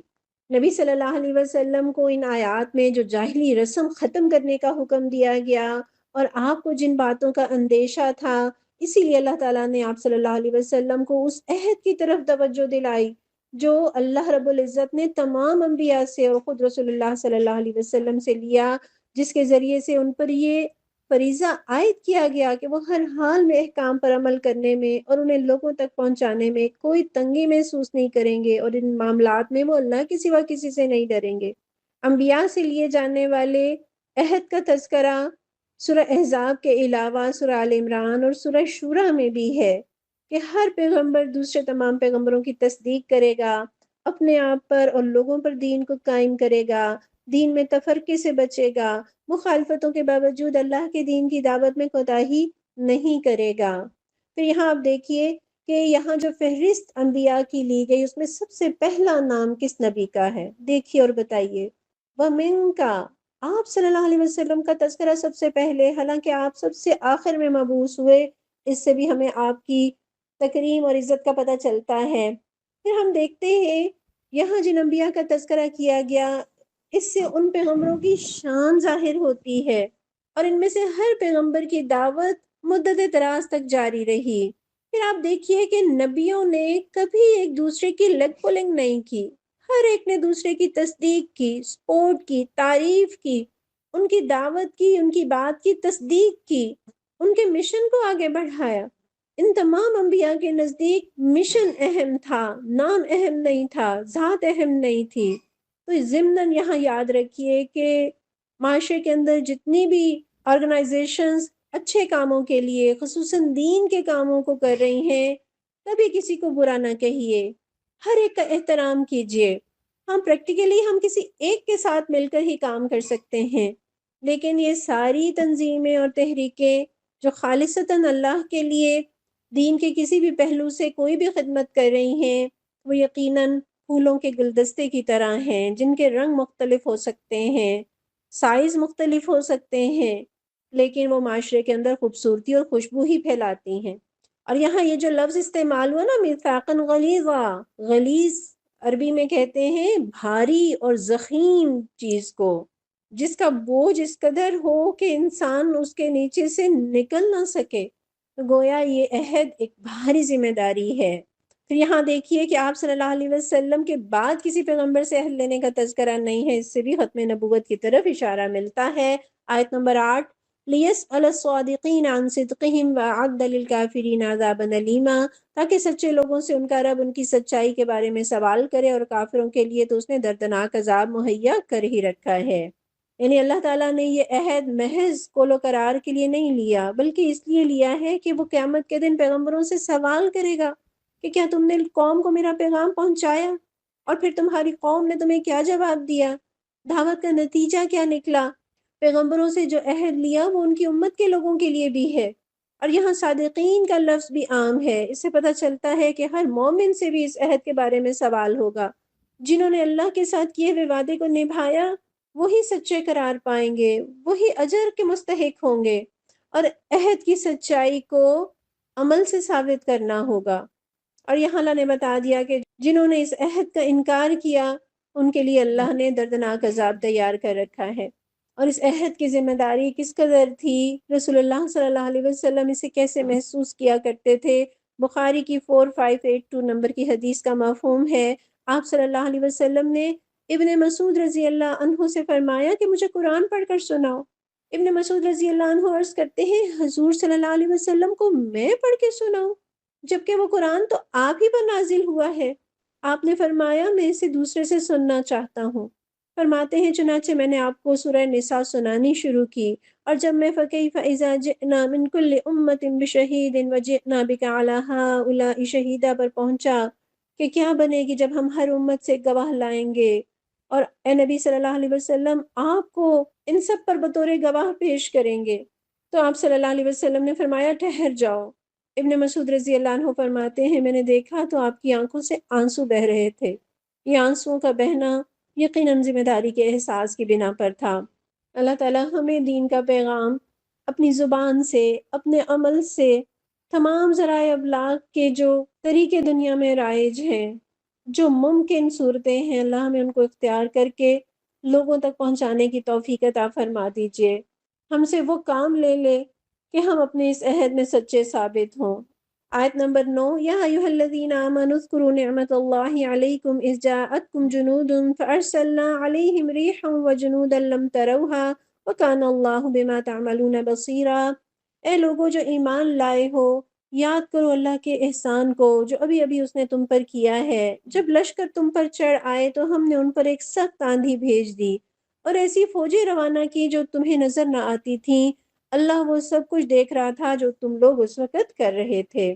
اس آیت میں غزوہ خندق کا ذکر ہے جو مشہور روایات کے مطابق شوال سن 5 ہجری میں واقع ہوا، اور کوئی غزوہ بھی آپ صلی اللہ علیہ وسلم پر اتنا شاق نہیں گزرا جتنا غزوہ خندق شدید گزرا۔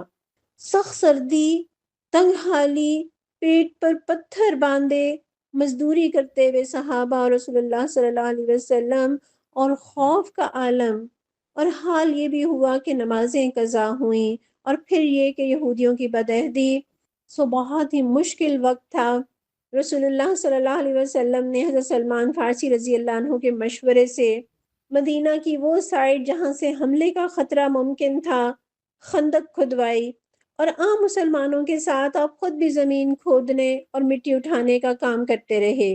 لگ بھگ 4.5 میٹر چوڑی اور 3.5 میٹر گہری خندق کھودی گئی، اور مدینہ میں پیچھے کی طرف قبیلہ بنو قریظہ کے یہودی آباد تھے جن کے ساتھ مسلمانوں کا معاہدہ تھا، اس لیے مسلمان ان کی طرف سے بے غم تھے، بلکہ انہوں نے اپنے بال بچے ان گڑیوں میں بھیج دیے تھے جو ان کی جانب تھیں، لیکن بنو نذیر کے سردار نے انہیں مسلمانوں سے بدعہدی پر آمادہ کر لیا۔ اس طرح مدینہ ہر طرف سے مشرکوں اور یہودیوں کے نرغے میں آ گیا۔ ان آیات میں انہی نازک حالات کی طرف اشارہ فرماتے ہوئے اللہ نے مسلمانوں پر اپنے احسان اور انعام کا تذکرہ کیا ہے۔ اس وقت مسلمانوں کی حالت کا نقشہ پیش کرنے کے لیے چند احادیث کو یاد کر لیتے ہیں۔ احادیث سے پتہ چلتا ہے کہ صحابہ مٹی کھودتے جاتے ہیں اور کہتے جاتے ہیں کہ ہم وہ ہیں جنہوں نے محمد صلی اللہ علیہ وسلم کی جہاد پر بیعت کی ہے ہمیشہ کے لیے، جب تک ہمارے جسموں میں جان باقی ہے۔ اور رسول اللہ صلی اللہ علیہ وسلم مٹی کھودتے جاتے ہیں اور یہ اشعار پڑھتے جاتے ہیں کہ اے اللہ زندگی تو بس آخرت کی زندگی ہے، سو تو انصار اور مہاجرین کو بخش دے۔ اے اللہ خیر تو بس آخرت ہی کی خیر ہے، سو تو انصار اور مہاجرین میں برکت فرما۔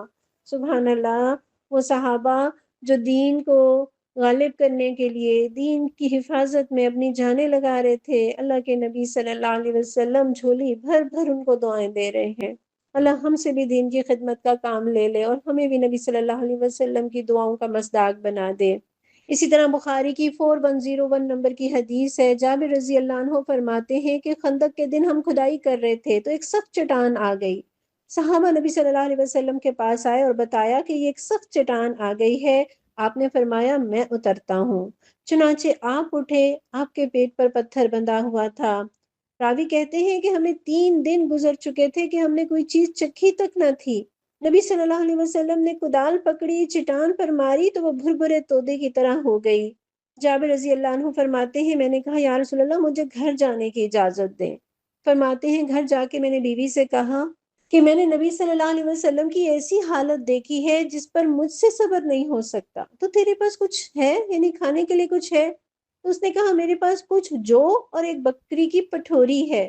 فرماتے ہیں کہ میں نے پٹھوری ذبح کی، اس نے جو پیسے اور ہم نے گوشت ہانڈی میں ڈال دیا۔ پھر میں نبی صلی اللہ علیہ وسلم کے پاس آیا، اتنے میں آٹا پکنے کے لیے تیار ہو گیا تھا، ہانڈی چولہے پر پکنے کے قریب تھی۔ میں نے جا کر کہا تھوڑا سا کھانا ہے یا رسول اللہ صلی اللہ علیہ وسلم، آپ اور آپ کے ساتھ 1 یا 2 آدمی چلیں۔ آپ نے فرمایا کتنا ہے؟ میں نے بتایا تو آپ نے فرمایا بہت ہے اور عمدہ ہے، بیوی سے کہو میرے آنے تک ہانڈی نہ اتارے، نہ تنور سے روٹی نکالے۔ آپ نے صحابہ سے فرمایا چلو۔ مہاجرین اور انصار اٹھ کھڑے ہوئے، جابر رضی اللہ عنہ بیوی کے پاس گئے اور اس سے کہنے لگے تجھ پر افسوس، نبی صلی اللہ علیہ وسلم مہاجرین اور انصار اور جو بھی ان کے ساتھ ہیں انہیں لے کر آ رہے ہیں۔ اس نے کہا آپ صلی اللہ علیہ وسلم نے تم سے پوچھا تھا؟ فرماتے ہیں میں نے کہا ہاں۔ خیر آپ صلی اللہ علیہ وسلم نے صحابہ سے فرمایا کہ اندر آ جاؤ اور بھیڑ نہ کرو، اور آپ روٹی توڑ توڑ کر اس پر گوشت ڈالتے رہے، ہانڈی اور تنور سے سالن اور روٹی نکالنے کے بعد اسے ڈھانک دیتے اور صحابہ کے سامنے رکھ دیتے۔ آپ روٹی اور سالن ڈالتے رہے یہاں تک کہ سب سیر ہو گئے اور کھانا بچ بھی گیا۔ اور جابر رضی اللہ عنہ فرماتے ہیں کہ کھانا کھانے والے صحابہ 1000 تھے، اور اللہ کی قسم وہ کھا کر کھانا چھوڑ گئے، ہانڈی اسی طرح ابلتی رہی اور آٹا پکایا جاتا رہا۔ غزوہ خندق کا یہ موقع اتنا شدید تھا، اتنا پریشر تھا کہ مسلسل دفاع کی وجہ سے بعض اوقات آپ کی نماز بھی رہ جاتی اور آپ بعد میں اسے ادا کرتے، اور اسی بنا پر آپ نے مشرکین کے لیے بد دعا کی۔ وہ نبی صلی اللہ علیہ وسلم جو رحمت للعالمین ہے، جنہوں نے طائف میں پتھر کھائے، جوتے خون سے بھر گئے، احد میں دندان مبارک شہید ہوئے، آپ گر گئے، زخمی ہوئے، لیکن کبھی کفار کے لیے بد دعا نہیں کی، لیکن نماز کے قضا ہونے پر آپ نے مشرکین کے لیے بد دعا کی۔ اس سے ہمیں نماز کی اہمیت کا پتہ چلتا ہے۔ پھر رسول اللہ صلی اللہ علیہ وسلم نے غزوہ احزاب کے موقع پر اللہ سے یہ دعا بھی کی، اللہم منزل الکتاب سریع الحساب اہزم الاحزاب اللہم اہزمہم وزلزلہم۔ یہ بخاری کی 4115 نمبر کی حدیث ہے کہ اللہ اے کتاب کے نازل کرنے والے، بہت جلد حساب لینے والے، ان لشکروں کو شکست دے اور انہیں سخت ہلا کر رکھ دے۔ اور یہاں ہمیں پتہ چلتا ہے کہ آندھی آئی اور یہ آندھی اللہ نے بھیجی۔ غزوہ احزاب کے موقع پر کفار تو اس ارادے سے آئے تھے کہ مسلمانوں کا نام و نشان مٹا دیں گے، اور چاہتے ہی تمام مردوں کو قتل کر کے عورتوں اور بچوں کو باندھ کر ساتھ لے آئیں گے، اور 10,000 کے مقابلے میں 1,000 کی حیثیت ہی کیا تھی۔ لیکن اللہ کی توفیق سے خندق کی وجہ سے وہ مدینہ میں داخل ہی نہ ہو سکے اور انہیں کوئی کامیابی حاصل نہ ہو سکی، اور وہ تو ایک ہی حلے میں فتح کا منصوبہ بنا کر آئے تھے، لیکن یہاں انہیں محاصرے کے لیے 1 مہینہ رکنا پڑا، جس کے لیے وہ تیار ہو کر نہیں آئے تھے۔ نہ ان کے پاس اتنے دن رہنے کے لیے کھانے پینے کا سامان تھا، اس لیے وہ ہر لمحے زیادہ سے زیادہ قوت سے حملہ آور ہو رہے تھے۔ مسلمانوں نے اگرچہ اپنے تئیں مدافعت بھی کی، مگر ان کی تعداد، ان کی تیاری اور تدابیر ہرگز ایسی نہیں تھی کہ ان لشکروں کا مقابلہ کر سکتی۔ اللہ نے مسلمانوں پر رحم فرمایا، غیب سے ان کی مدد فرمائی، اور یہ مدد 2 چیزوں پر مشتمل تھی، ایک سخت آندھی اور دوسرے ایسے لشکر جو مسلمانوں کی نگاہوں سے اوجھل تھے۔ اور ایسی آندھی آئی جس سے کفار کے خیمے اکھڑ گئے، ان کے چولہوں کی آگ بجھ گئی، دیگیں الٹ گئیں، گھوڑے اور اونٹ رسیاں توڑوا کر بھاگ گئے، اور ان پر ایسا شدید خوف طاری ہوا کہ وہ راتوں رات محاصرہ چھوڑ کر بھاگ گئے۔ نبی صلی اللہ علیہ وسلم فرمایا کرتے تھے نا، بخاری کی 4105 نمبر کی حدیث ہے کہ میری مدد صبا یعنی مشرق سے آنے والی ہوا کے ساتھ کی گئی، اور وہ لشکر جو تمہیں نظر نہ آتے تھے، ان لشکروں سے مراد فرشتوں کے لشکر ہیں، جنہوں نے کفار کے دلوں میں رعب ڈال کر ان کی ہمتیں توڑ دی اور انہیں تتر بتر کر دیا۔ اور یہ بھی مراد ہو سکتی ہے کہ یہ فوجیں تمہیں نظر نہ آتی تھیں مگر دشمنوں کو دکھائی دے رہی تھیں، اور جب کفار نے میدان خالی کر دیا تو آپ صلی اللہ علیہ وسلم نے فرمایا، بخاری کی 4110 نمبر کی حدیث ہے کہ اب ہم ان پر حملہ آور ہوں گے، وہ ہم پر حملہ آور نہیں ہوں گے، ہم ان کی طرف پیش قدمی کریں گے۔ اور رسول اللہ صلی اللہ علیہ وسلم غزوہ احزاب کی فتح کو اور ان لشکروں کی شکست کو ہمیشہ اپنے اکیلے رب کا کام قرار دیا کرتے تھے۔ بخاری کی 4114 نمبر کی حدیث ہے، آپ صلی اللہ علیہ وسلم فرمایا کرتے، لا الہ الا اللہ وحدہ اعز جندہ ونصر عبدہ وغلب الاحزاب وحدہ ولا شیء بعدہ، کہ اللہ کے سوا کوئی عبادت کے لائق نہیں، وہ اکیلا ہے، اس نے اپنے لشکر کو غلبہ عطا فرمایا، اپنے بندے کی مدد کی، اور وہ اکیلا تمام جتھوں پر غالب آیا، سو اس کے بعد کوئی چیز نہیں۔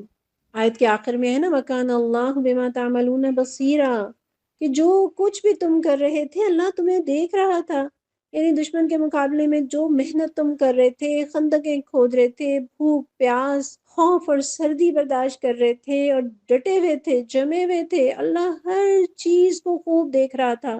تو اس سے ہمیں پتہ چلتا ہے کہ انسان کی جو بھی کیفیت ہوتی ہے، جو بھی حالت ہوتی ہے، اللہ اسے دیکھ رہا ہوتا ہے۔ اس پر کیا بیت رہی ہے، وہ کن کیفیات سے گزر رہا ہے، وہ اللہ کی رضا پہ راضی ہے یا وہ ناراض ہے، اس کے دل میں کیا ہے اور اس کی زبان سے کیا نکل رہا ہے، اللہ ہر چیز کو خوب دیکھ رہا ہوتا ہے۔ پھر آپ دیکھیے کہ یہاں اللہ تعالیٰ نے نعمت کا تذکرہ کیا، اور کیا نعمت کہ اللہ نے نقصان سے بچا لیا۔ تو نعمتیں ہمیشہ صرف وہ نہیں ہوا کرتی کہ جو کچھ آپ کو مل جائے، بلکہ یہ بھی اللہ کی بڑی نعمت ہوا کرتی ہے کہ اللہ نے آپ کو کسی مصیبت سے بچا لیا، کسی حادثے سے بچا لیا، کسی بیماری سے بچا لیا۔ اور ایسے احسانات کا تو بعض اوقات پتہ چل جاتا ہے، لیکن بعض اوقات تو پتہ بھی نہیں چلتا کہ کہاں کس شر سے اللہ تعالیٰ نے ہماری حفاظت فرمائی۔ تو کہیے الحمدللہ۔ پھر اللہ کی غیبی مدد سے ہی کامیابی ملا کرتی ہے۔ پتہ چلتا ہے کہ جنگیں صرف اسلحے اور تعداد سے نہیں لڑی جاتی، بلکہ مورل سے لڑی جاتی ہیں۔ اور پھر یہاں یہ بھی پتہ چلتا ہے کہ اللہ کا کوئی ایک لشکر تھوڑا ہی ہے، یہاں تو جنود کا تذکرہ ہے کہ اللہ کے تو بے شمار لشکر ہیں۔ اور اللہ کے لیے جب کوئی کام کرتا ہے تو ہوائیں بھی اس کے ساتھ ہوتی ہیں، پرندے اس کے ساتھ ہوتے ہیں، کائنات اس کے ساتھ چل پڑتی ہے۔ کبھی اللہ تعالیٰ ابابیلوں سے، چیونٹیوں سے، مچھروں سے وہ کام لے لیتا ہے جو بڑے بڑے لشکر نہیں کر پاتے۔ تو اللہ کے تو بے شمار لشکر ہیں۔ آیت نمبر 10، اذ جاءوکم من فوقکم ومن اسفل منکم واذ زاغت الابصار وبلغت القلوب الحناجر وتظنون باللہ الظنون۔ جب وہ اوپر سے اور نیچے سے تم پر چڑھ آئے، اور جب خوف کے مارے آنکھیں پتھرا گئیں، کلیجے منہ کو آ گئے، اور تم اللہ کے بارے میں طرح طرح کے گمان کرنے لگے۔ اس آیت میں خوف کی شدت کی تصویر کھینچی گئی ہے، اور خوف کی وجہ سے دل اچھل کر حلق میں آ جانے کی وجہ سے بعض اوقات سانس بند ہو جاتا ہے اور آدمی کی موت بھی واقع ہو جاتی ہے۔ تو سامنے سے تو قبائل حملہ آور تھے، پیچھے سے یہودی بدعہدی کر چکے تھے، تو یہ تھا اوپر سے اور نیچے سے تم پر چڑھ آئے۔ اور صحابہ کا نعرہ اس وقت کیا ہوتا تھا؟ حامیم لا ینصرون، اور وہ مدد نہیں کیے جائیں گے، یعنی اللہ ان کی مدد نہیں کرے گا بلکہ ہماری کرے گا۔ پھر آپ یہ جو آنکھوں کا پھرنا ہے، اللہ تعالیٰ نے آنکھ کے اوپر نیچے دائیں بائیں کی سمتوں میں حرکت کرنے کی ایک خاص سہولت یا کیفیت رکھی ہے، اور جب زیادہ خوف یا گھبراہٹ آ پڑے تو نگاہ جو ہے وہ ان سمتوں سے پھر جاتی ہے، اور پھر وہ کبھی کھلی کی کھلی رہ جاتی ہے، اور یہ کیفیت خوف کی شدت کی بنا پر ہوتی ہے۔ اور یہ جو فرمایا ہوا تظنون باللہ الظنون، کہ تم اللہ کے بارے میں طرح طرح کے گمان کرنے لگے، اس سے مراد یہ تو کمزور ایمان والے لوگ ہیں جو کہ یہ گمان کر رہے تھے کہ اب نہیں بچ سکیں گے۔ یہ ممکن ہے سبھی مراد ہوں، اور کئی طرح کے گمانوں سے مراد وہ گمان ہیں جو بے اختیار ایسے موقع پر دل میں آ جایا کرتے ہیں۔ تو یہاں پتہ چلتا ہے کہ خوف مومن کو بھی ہو سکتا ہے، یہ فطری بات ہے، یہ ایمان کے منافی نہیں ہے، بس یہ ہو کہ خوف انسان کو معذور نہ کر دے۔ اور یہ یاد رہے کہ اللہ گمانوں کو بھی جانتا ہے۔ اور اس سے ہمیں پتہ چلتا ہے کہ مسلمانوں نے اسلام کے غلبے کے لیے کتنی تکلیفیں سہی ہیں، کیسے کیسے خوف سے اور کیسے کیسے مشکل حالات سے وہ گزرے ہیں۔ اور یاد رکھیے جس چیز کو جتنی تکلیف کے ساتھ حاصل کیا جائے وہ اتنی ہی زیادہ پیاری ہوتی ہے، اس کی اتنی زیادہ قدر ہوتی ہے۔ ہمیں چونکہ اسلام بغیر محنت کے مل گیا، شاید ہم اس کی قدر نہیں کر پا رہے، اللہ ہمیں اس کی قدر کرنے والا بنا دے۔ اور یہاں سے ہمیں یہ بھی پتہ چلتا ہے کہ جب کبھی کوئی ایسی کیفیت ہو کہ دل اچھل کر حلق میں آ جائے، غم اور خوف کی کیفیت ہو، تو کیا کریں؟ السلسلۃ الصحیحہ کی 2985 نمبر کی حدیث ہے، ابو سعید خدری رضی اللہ عنہ سے مروی ہے، فرماتے ہیں کہ ہم نے خندق کے موقع پر کہا، اللہ کے رسول کیا کوئی ایسی دعا ہے جو ہم پڑھیں؟ ہمارے دل تو ہمارے حلق تک پہنچ چکے۔ آپ نے فرمایا ہاں کہو، اللہم استر عوراتنا وآمن روعاتنا، اے اللہ ہمارے عیبوں کی پردہ پوشی کر اور ہماری گھبراہٹوں کو امن دے۔ صحابی فرماتے ہیں کہ اللہ عز و جل نے اپنے دشمنوں پر ہوا چلا دی اور ہوا کے ساتھ انہیں شکست دے دی۔ تو اللہم استر عوراتنا وآمن روعاتنا، یہ شدید گھبراہٹ کے وقت کی دعا ہے، اس کو یاد کر لیجئے۔ آیت نمبر 11، ہنالک ابتلی المؤمنون وزلزلوا زلزالا شدیدا، اس وقت ایمان والے خوب آزمائے گئے اور بری طرح ہلا مارے گئے۔ یعنی یہ آزمائش کیوں ہوئی؟ تاکہ پتہ چل جائے کہ کون ایمان پر قائم رہتا ہے اور کس کے قدم ڈگمگا جاتے ہیں۔ اور یہاں دیکھیے کہ جس آزمائش کو اللہ شدید کہہ رہا ہے، سوچئے وہ کس قدر شدید ہوگی۔ اور سونا تو بھٹی سے گزرتا ہے تو کندن بنتا ہے، ٹھنڈا ٹھنڈا میٹھا میٹھا دین تو سبھی اختیار کر لیتے ہیں۔ نبی صلی اللہ علیہ وسلم کے دور میں تو 5 وقت کی نمازیں منافقین بھی مسجد میں جا کر پڑھا کرتے تھے، لیکن جہاد ہی کے موقع پر تو ٹیسٹ ہوا کہ کون منافق ہے اور کون مومن۔ اس وقت خوف کی حالت کا اور مسلمانوں کی جاں فشانی کا اندازہ ہمیں ان احادیث سے ہوتا ہے۔ بخاری کی 4113 نمبر کی حدیث ہے، جابر رضی اللہ عنہ بیان کرتے ہیں کہ رسول اللہ صلی اللہ علیہ وسلم نے احزاب کے دن فرمایا، کون ہے جو ہمارے پاس ان یعنی بنو قریظہ کے یہودیوں کی خبر لائے؟ زبیر رضی اللہ عنہ نے فرمایا میں ہوں۔ آپ نے پھر فرمایا کون ہے جو ہمارے پاس ان لوگوں کی خبر لائے؟ زبیر رضی اللہ عنہ نے کہا میں ہوں۔ پھر فرمایا کون ہے جو ہمارے پاس ان لوگوں کی خبر لائے؟ زبیر رضی اللہ عنہ نے فرمایا میں ہوں۔ پھر آپ صلی اللہ علیہ وسلم نے فرمایا کہ ہر نبی کا ایک حواری یعنی خاص مددگار ہوتا ہے، اور میرا حواری زبیر ہے۔ سبحان اللہ۔ پھر اسی طرح ابراہیم تیمی کے والد بیان کرتے ہیں کہ ہم حذیفہ رضی اللہ عنہ کے پاس تھے، ایک آدمی کہنے لگا کہ اگر میں رسول اللہ صلی اللہ علیہ وسلم کو پا لیتا تو آپ کے ساتھ مل کر لڑتا اور پوری کوشش لگا دیتا۔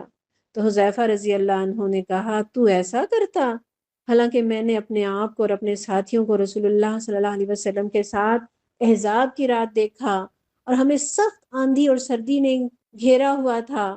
رسول اللہ صلی اللہ علیہ وسلم نے فرمایا کیا کوئی آدمی ہے جو میرے پاس ان لوگوں کی خبر لائے یعنی مشرکین کی؟ اور فرمایا کہ اللہ اسے قیامت کے دن میرے ساتھ کر دے گا۔ اور حضرت حذیفہ رضی اللہ عنہ فرماتے ہیں ہم خاموش رہے، کسی نے آپ کو جواب نہیں دیا۔ پھر فرمایا کیا کوئی آدمی ہے جو میرے پاس ان لوگوں کی خبر لائے؟ اللہ اسے قیامت کے دن میرے ساتھ کر دے۔ صحابہ فرماتے ہیں ہم خاموش رہے، کسی نے آپ کو جواب نہیں دیا۔ تو آپ صلی اللہ علیہ وسلم نے فرمایا حذیفہ اٹھو اور ہمارے پاس ان لوگوں کی خبر لے کر آؤ۔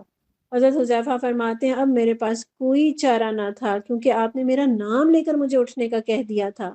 آپ نے فرمایا جاؤ میرے پاس ان لوگوں کی خبر لے کر آؤ اور انہیں مجھ پر اکسا نہ دینا، یعنی کوئی ایسا کام نہ کرنا جس کی وجہ سے وہ بھڑک اٹھے۔ فرماتے ہیں جب میں آپ کے پاس سے نکلا تو ایسے محسوس ہوتا تھا جیسے میں حمام میں چل رہا ہوں، یہاں تک کہ میں ان کے پاس پہنچ گیا۔ میں نے دیکھا کہ ابو سفیان آگ کے ساتھ اپنی پیٹھ سینک رہا ہے۔ میں نے تیر کمان پر چڑھایا اور ارادہ کیا کہ اسے نشانہ بناؤں، تو مجھے رسول اللہ صلی اللہ علیہ وسلم کی بات یاد آ گئی کہ انہیں مجھ پر اکسانا دینا، اگر میں تیر مار دیتا تو سیدھا اسے لگتا، لیکن یہ سوچ کر انہوں نے تیر نہیں مارا۔ پھر فرماتے ہیں میں واپس آیا تو ایسے ہی محسوس ہوتا تھا جیسے میں حمام میں چل رہا ہوں۔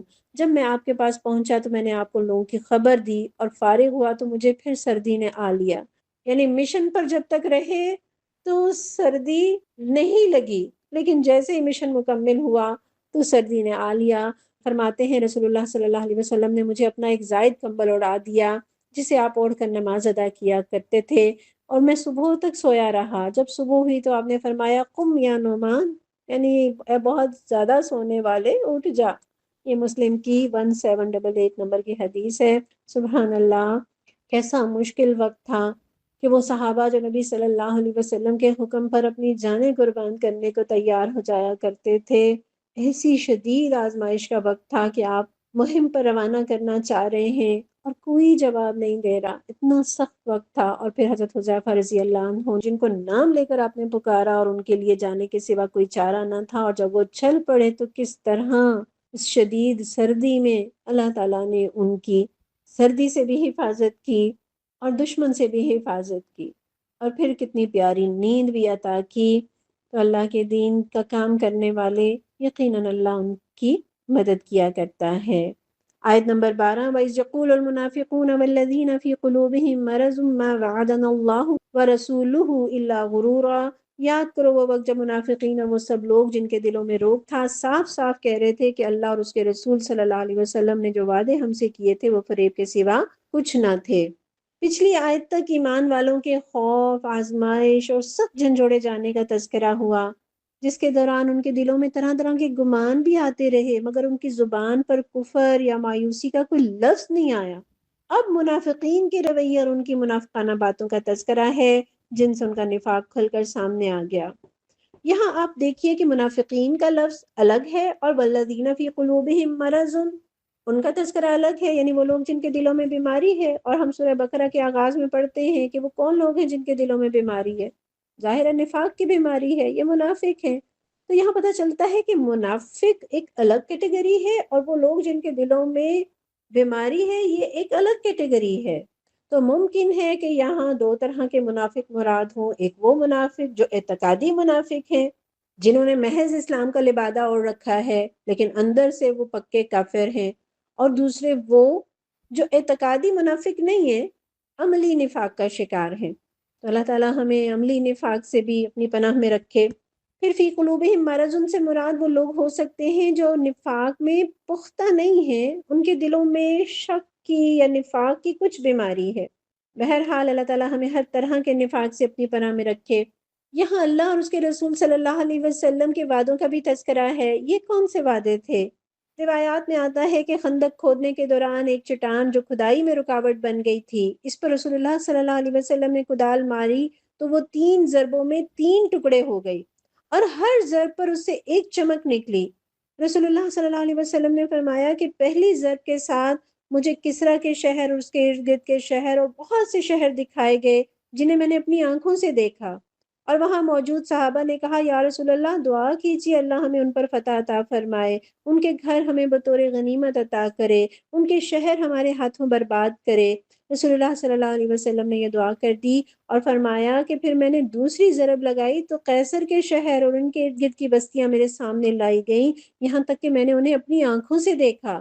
لوگوں نے کہا یا رسول اللہ اللہ سے دعا کیجئے کہ اللہ ہمیں ان پر فتح عطا فرمائے، ان کے گھر ہمیں بطور غنیمت عطا فرمائے، ان کے شہر ہمارے ہاتھوں برباد کرے۔ رسول اللہ صلی اللہ علیہ وسلم نے یہ دعا کر دی اور فرمایا پھر میں نے تیسری ضرب ماری تو حبشہ کے شہر اور ان کے ارد گرد کی بستیاں میرے سامنے لائی گئیں، حتیٰ کہ میں نے انہیں اپنی آنکھوں سے دیکھا۔ اس وقت رسول اللہ صلی اللہ علیہ وسلم نے فرمایا کہ حبشیوں کو اپنے حال پر رہنے دو جب تک وہ تمہیں تمہارے حال پر رہنے دے، اور ترکوں کو کچھ نہ کہو جب تک وہ تمہیں کچھ نہ کہیں۔ تو اس آیت سے ہمیں پتہ چلتا ہے کہ لوگ یہ کہہ رہے تھے کہ نبی صلی اللہ علیہ وسلم نے تو ہمیں کیسر و کسریٰ کے شہر فتح ہونے کی خوشخبریاں سنائی تھیں، جبکہ ہماری حالت یہ ہے کہ ہم قضائے حاجت کے لیے بھی باہر نہیں جا سکتے۔ سو منافقین کا یہ خیال ہوا کہ اللہ کے رسول نے جو ہم سے وعدے کیے تھے وہ سب فریب تھا، دھوکہ تھا، اور منافقین کا گویا یہ خیال تھا کہ بس ایمان کا دعویٰ کرنے کی دیر ہے، آسمان سے فرشتے اتریں گے اور انہیں فتح حاصل ہو جائے گی اور انہیں انگلی تک نہیں ہلانا پڑے گی۔ حالانکہ ایمان کے بعد آزمائش تو اللہ کی سنت ہے تاکہ کھرا اور کھوٹا الگ ہو جائے۔ تو اس سے ہمیں پتہ چلتا ہے کہ مسلمانوں کو چاہیے کہ کیسے ہی حالات کیوں نہ ہوں، کبھی نا امیدی کی اور بے ایمانی کی باتیں نہ بولے، اللہ کے وعدوں پر بھروسہ رکھے، اور مسلمانوں میں مایوسی پھیلانا یہ بڑا گناہ ہے۔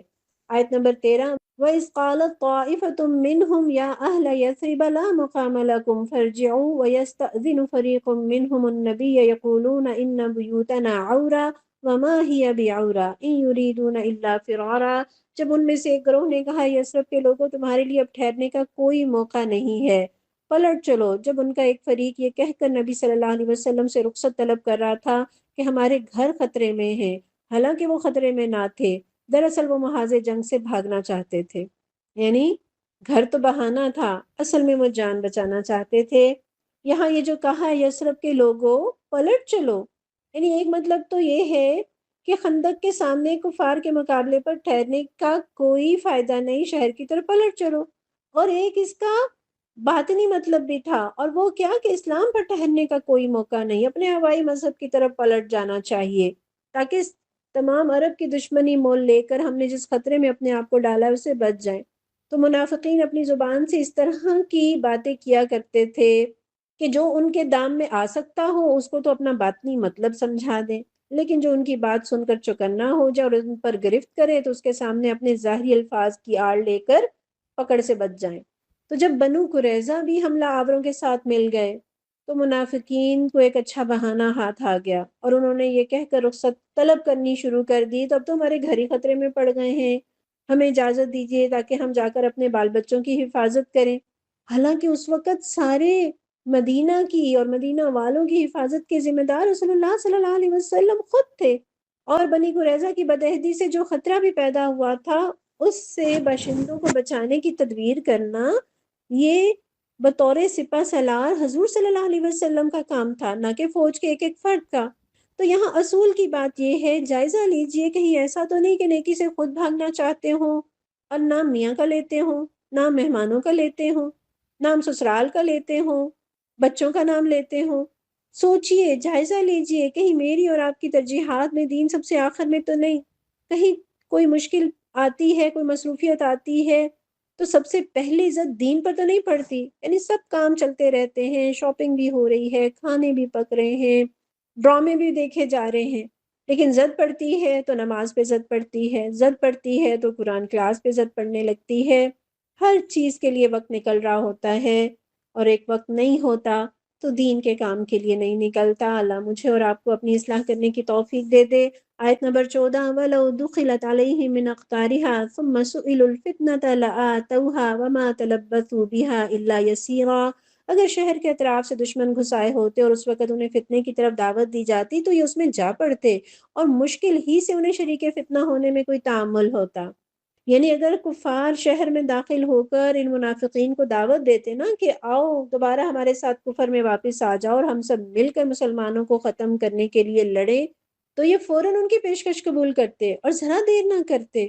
تو یہاں اصول کی بات کیا ہے کہ اگر مخالفین ہم پر پریشر ڈالیں، ہمیں آفرز کریں، تو کیا ہم غدار بن جائیں گے؟ کیا ہم ان کی خاطر کام کرنے والے بن جائیں گے؟ کیا ہم پیسے کی خاطر اپنی قوم کو، اپنے وطن کو، اپنے دین کو، ملت کو بیچ ڈالیں گے؟ اللہم لا تجعلنا منہم۔ ہمیشہ مسلمانوں نے اگر شکست کھائی ہے تو انہی غداروں اور جاسوسوں کی وجہ سے کھائی ہے، جو پیسے کی خاطر ماں بیٹی بھی بیچ دیتے ہیں۔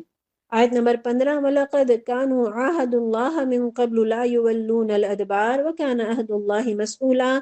ان لوگوں نے اس سے پہلے اللہ سے عہد کیا تھا کہ یہ پیٹھ نہ پھیریں گے، اور اللہ سے کیے ہوئے عہد کی باز پرس تو ہونی ہی تھی۔ یہاں جس عہد کا تذکرہ ہے یہ عہد ان منافقین نے احد کے موقع پر کیا تھا کہ اگر آئندہ آزمائش کا کوئی موقع آیا تو ہم اپنی پچھلی کوتاہی کی تلافی کر دیں گے اور لڑائی سے پیٹ نہیں پھیریں گے۔ اللہ نے انہیں وہ وعدہ یاد دلایا کہ اسے ابھی کوئی لمبی مدت تو نہیں گزری، مگر اللہ کو زبانی وعدوں کے ساتھ دھوکہ نہیں دیا جا سکتا۔ وہ آزمائش کا موقع لا کر ضرور پرکھ کر لیتا ہے کہ انسان اپنے قول و قرار میں سچا ہے یا جھوٹا۔ پھر قیامت کے دن بھی اللہ تعالیٰ ہر عہد کے بارے میں پوچھے گا، اللہم حاسبنا حسابا یسیرا۔ تو بلند و باغ دعوے کرنا اور عملاً کچھ نہ کرنا، گفتار کے تو غازی بن جانا اور کردار کے اعتبار سے زیرو۔ اور یاد رکھیے وعدے تو انسانوں کے ساتھ بھی جو کیے جاتے ہیں انہیں نبھانا چاہیے، ان کے بارے میں پوچھا جائے گا، مگر کہ اللہ کے ساتھ کیے ہوئے وعدوں کی کوئی اہمیت نہیں ہے۔ کتنی بار ہم اللہ سے وعدہ کرتے ہیں، اللہ صحت دے دے، اللہ کامیابی دے دے، اللہ بیٹا دے دے، اللہ گھر دے دے، اللہ ملازم دے دے، اللہ نوکری دے دے، اللہ پیسہ دے دے، پھر میں یہ کر لوں گی، اور پھر رات گئی بات گئی۔ پھر کلمہ لا الہ الا اللہ بھی تو رب سے وعدہ ہی ہے۔ اللہ ہمیں اپنے وعدوں کو نبھانے کی توفیق عطا فرمائے۔ آیت نمبر 16، قُل لَّن يَنفَعَكُمُ الْفِرَارُ إِن فَرَرْتُم مِّنَ الْمَوْتِ أَوِ الْقَتْلِ وَإِذًا لَّا تُمَتَّعُونَ إِلَّا قَلِيلًا۔ اے نبی صلی اللہ علیہ وسلم ان سے کہیے اگر تم موت یا قتل سے بھاگو تو یہ بھاگنا تمہارے لیے کچھ بھی نفع بخش نہ ہوگا، اس کے بعد زندگی کے مزے لوٹنے کا تھوڑا ہی موقع مل سکے گا۔ یعنی اس فرار سے تمہاری کچھ عمر بڑھ نہیں جائے گی اور نہ ہی موت سے بچ جاؤ گے۔ جنگ سے بھاگنے کا نتیجہ بہرحال یہ نہیں ہوگا کہ تم قیامت تک جیو اور روئے زمین کی دولتیں پالو، بھاگ کر جیو گے بھی تو زیادہ سے زیادہ چند سال ہی جیو گے، اور اتنا ہی کچھ دنیا کی زندگی کا لطف اٹھا سکو گے جو تمہارے لیے مقدر ہے۔ لیکن ایسے بزدلوں کا مقدر جب دشمن غلبہ پا لیتے ہیں تو ذلت اور غلامی ہی ہوتا ہے۔ تو ذہن میں رکھیے وہ لوگ جو گھروں میں رہتے ہیں، میدان جنگ میں، میدان جہاد میں نہیں جاتے، اللہ کی خاطر گھروں سے نہیں نکلتے، موت تو انہیں بھی آتی ہے، مگر ایسی فراریوں سے عمر سے برکت اٹھ جایا کرتی ہے۔ اگر اللہ کے کاموں سے فرار نہ ہوتے تو بھی عمر اتنی ہی پاتے، مگر رب کی رحمتوں کے ساتھ۔ تو اصول کی بات کیا ہے؟ موت سے نہیں ڈرنا۔ آب حیات تو کسی نے نہیں پی رکھا، صحت بھی ہو، دولت بھی ہو، بہترین ہاسپٹل میں علاج کے لیے آپ انٹائٹلڈ بھی ہوں، جب موت کا وقت آتا ہے تو کوئی چیز کام نہیں آتی۔ آیت نمبر 17، قُلْ مَنْ ذَا الَّذِي يَعْصِمُكُم مِّنَ اللَّهِ إِنْ أَرَادَ بِكُمْ سُوءًا أَوْ أَرَادَ بِكُمْ رَحْمَةً وَلَا يَجِدُونَ لَهُم مِّن دُونِ اللَّهِ وَلِيًّا وَلَا نَصِيرًا۔ ان سے کہیے کون ہے جو تمہیں اللہ سے بچا سکتا ہو اگر وہ تمہیں نقصان پہنچانا چاہے، اور کون اس کی رحمت کو روک سکتا ہے اگر وہ تم پر مہربانی کرنا چاہے۔ اللہ کے مقابلے میں تو یہ لوگ کوئی حامی و مددگار نہیں پا سکتے۔ یعنی قل کہہ کر اللہ تعالیٰ نے کہا کہ لوگوں کو بتا دیجئے کہ بہترین دوست، بہترین مددگار، سرپرست، حمایتی صرف اور صرف اللہ ہے۔ مسند احمد کی 2763 نمبر کی حدیث میں آتا ہے، ابن عباس رضی اللہ عنہ روایت کرتے ہیں کہ ایک دن وہ نبی صلی اللہ علیہ وسلم کے پیچھے سوار تھے اور نبی صلی اللہ علیہ وسلم نے ان سے فرمایا، لڑکے میں تجھے چند باتیں سکھا رہا ہوں۔ اور کیا سکھایا؟ کہ اللہ کی حفاظت کرو، یعنی اس کے احکام کی حفاظت کرو، اللہ تمہاری حفاظت کرے گا۔ اللہ کی حفاظت کرو یعنی اس کے دین کی حفاظت کرو تو وہ اسے اپنے سامنے پاؤ گے۔ جب مانگو اللہ سے مانگو، جب مدد چاہو اللہ سے چاہو، اور جان رکھو کہ اگر ساری دنیا مل کر بھی تمہیں نفع پہنچانا چاہے تو تمہیں نفع نہیں پہنچا سکتی سوائے اس کے جو اللہ نے تمہارے لیے لکھ دیا ہے، اور اگر وہ سارے مل کر تمہیں نقصان پہنچانا چاہیں تو تمہیں نقصان نہیں پہنچا سکتے سوائے اس کے جو اللہ نے تمہارے لیے لکھ دیا ہے۔ قلم اٹھا لیے گئے اور صحیفے خشک ہو چکے۔ اللہ اس باتوں کو ہمارے دلوں میں داخل کر دے، ہمیں اللہ کی قدرتوں پر یقین ہو جائے، ہم لوگوں سے خوفزدہ ہونا چھوڑ دیں۔ آیت نمبر 18، قد یعلم اللہ المعوقین منکم والقائلین لاخوانہم ہلم الینا ولا یأتون البأس الا قلیلا۔ اللہ تم میں سے ان لوگوں کو خوب جانتا ہے جو جنگ کے کام میں رکاوٹیں ڈالنے والے ہیں، جو اپنے بھائیوں سے کہتے ہیں آؤ ہماری طرف، جو لڑائی میں حصہ لیتے بھی ہیں تو بس نام گنانے کو۔ یعنی اللہ تم میں سے ان لوگوں کو بھی جانتا ہے جو دوسروں کو جہاد سے روکتے ہیں اور اپنے کنبے قبیلے کے لوگوں سے، اپنے دوستوں سے کہتے ہیں کہ اپنے آپ کو خطروں میں کیوں ڈالتے ہو، آرام سے گھروں میں رہو، چھوڑو دین کا کام، اس پیغمبر کا ساتھ، کہاں دین اور ایمان کی اور حق اور صداقت کے اور امانت کے چکر میں پڑے ہو اور اپنے آپ کو خطروں میں اور مصیبتوں میں مبتلا کر رہے ہو۔ آؤ جیسا رویہ ہم نے اختیار کیا ہے ویسا ہی رویہ اور پالیسی اختیار کرو تاکہ وہ انجوائے کرو زندگی کو۔ تو دیکھیے کہ لوگوں کی باتیں اثر ڈالتی ہیں، لوگوں کے الفاظ ان کی سوچ کے آئینہ دار ہوتے ہیں۔ تو ہم نے یہ دیکھنا ہے کہ ہم کن کی محفلوں میں رہتے ہیں، ہم نے کن سے دوستیاں لگا رکھی ہیں، کن کے ساتھ بھائی چارہ بنا رکھا ہے۔ وہ اگر بے دین ہے تو ہم یہ نہ سمجھیں کہ ان کی باتیں ہمیں متاثر نہیں کریں گی۔ لاشعوری طور پر ایسے لوگوں کی صحبت سے دنیا کی محبت انسان پر غالب آ جاتی ہے اور وہ دین کے کاموں سے کترانے لگتا ہے۔ آیت نمبر 19، أشحة عليكم فإذا جاء الخوف رأيتهم ينظرون إليك تدور أعينهم كالذي يغشى عليه من الموت فإذا ذهب الخوف سلقوكم بألسنة حداد أشحة على الخير أولئك لم يؤمنوا فأحبط الله أعمالهم وكان ذلك على الله يسيرا۔ جو تمہارا ساتھ دینے میں سخت بخیل ہیں، خطرے کا وقت آ جائے تو اس طرح دیدے پھرا پھرا کے تمہاری طرف دیکھتے ہیں جیسے کسی مرنے والے پر غشی طاری ہو رہی ہو، مگر جب خطرہ گزر جاتا ہے تو یہی لوگ فائدوں کے حریص بن کر کینچی کی طرح چلتی ہوئی زبانیں لیے تمہارے استقبال کو آ جاتے ہیں۔ یہ لوگ ہرگز ایمان نہیں لائے، اسی لیے اللہ نے ان کے سارے اعمال ضائع کر دیے، اور ایسا کرنا اللہ کے لیے بڑا آسان ہے۔ واللہ شکر ہے کہ قرآن کے بعد کوئی اور کتاب نہیں آنی، ورنہ ہمارے پول بھی کھل جاتے۔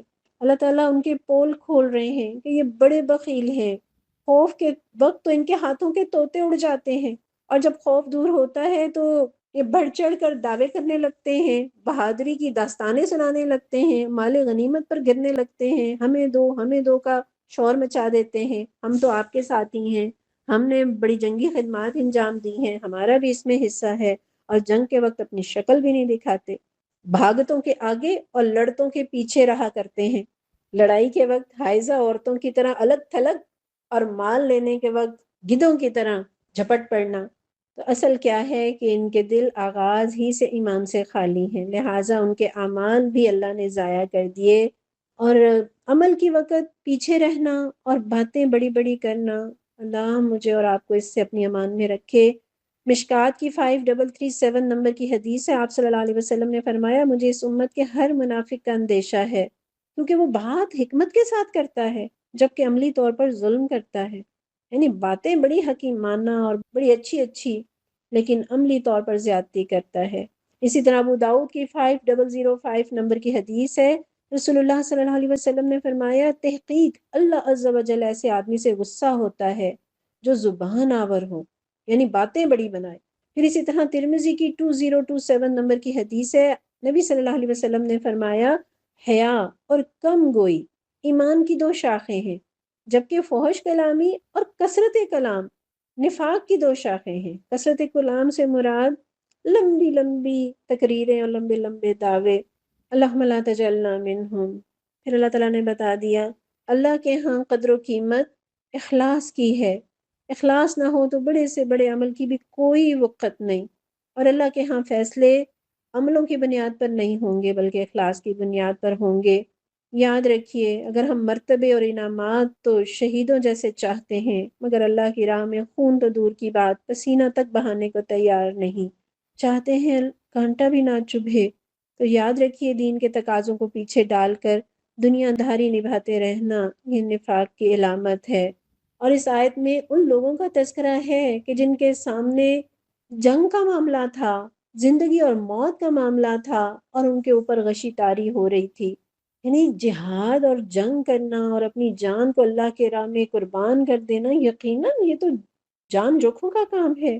ہمارے سامنے کوئی نیکی کا موقع آتا ہے، کوئی دینی ذمہ داری کا موقع آتا ہے جس میں ہماری جان نہیں جانی ہوتی، خون نہیں بہنا ہوتا، لیکن کہیں ایسا تو نہیں ہوتا کہ ہمارے اوپر موت طاری ہو رہی ہو، کوئی کسی نیکی کے کام کے لیے پیسے کا تقاضا کر لے، کوئی کسی دینی ذمہ داری کا تقاضا کر لے تو ہمارے اوپر غشی طاری ہونے لگتی ہے۔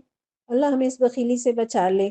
آیت نمبر 20، یحسبون الاحزاب لم يذهبوا وإن يأتي الأحزاب يودوا لو أنهم بادون في الأعراب يسألون عن أنبائكم ولو كانوا فيكم ما قاتلوا إلا قليلا۔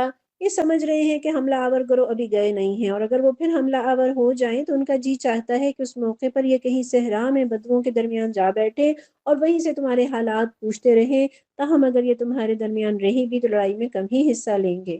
یعنی ان کی ڈرپوکی کا یہ حال ہے کہ اب تک انہیں اس بات کا یقین نہیں ہوا کہ کفار کا لشکر لوٹ گیا ہے، انہیں ڈر ہے کہ کہیں وہ پھر نہ آ جائے، اور مشرکین کے لشکروں کو دیکھتے ہی ان کے چھکے چھوٹ جاتے ہیں اور کہتے ہیں کہ ہم مسلمانوں کے ساتھ اس شہر میں ہی نہ ہوتے بلکہ گنواروں کے ساتھ کسی اجاڑ گاؤں میں یا کسی دور دراز جنگل میں ہوتے، کسی آتے جاتے سے بس پوچھ لیتے کہ لڑائی کا نتیجہ کیا نکلا۔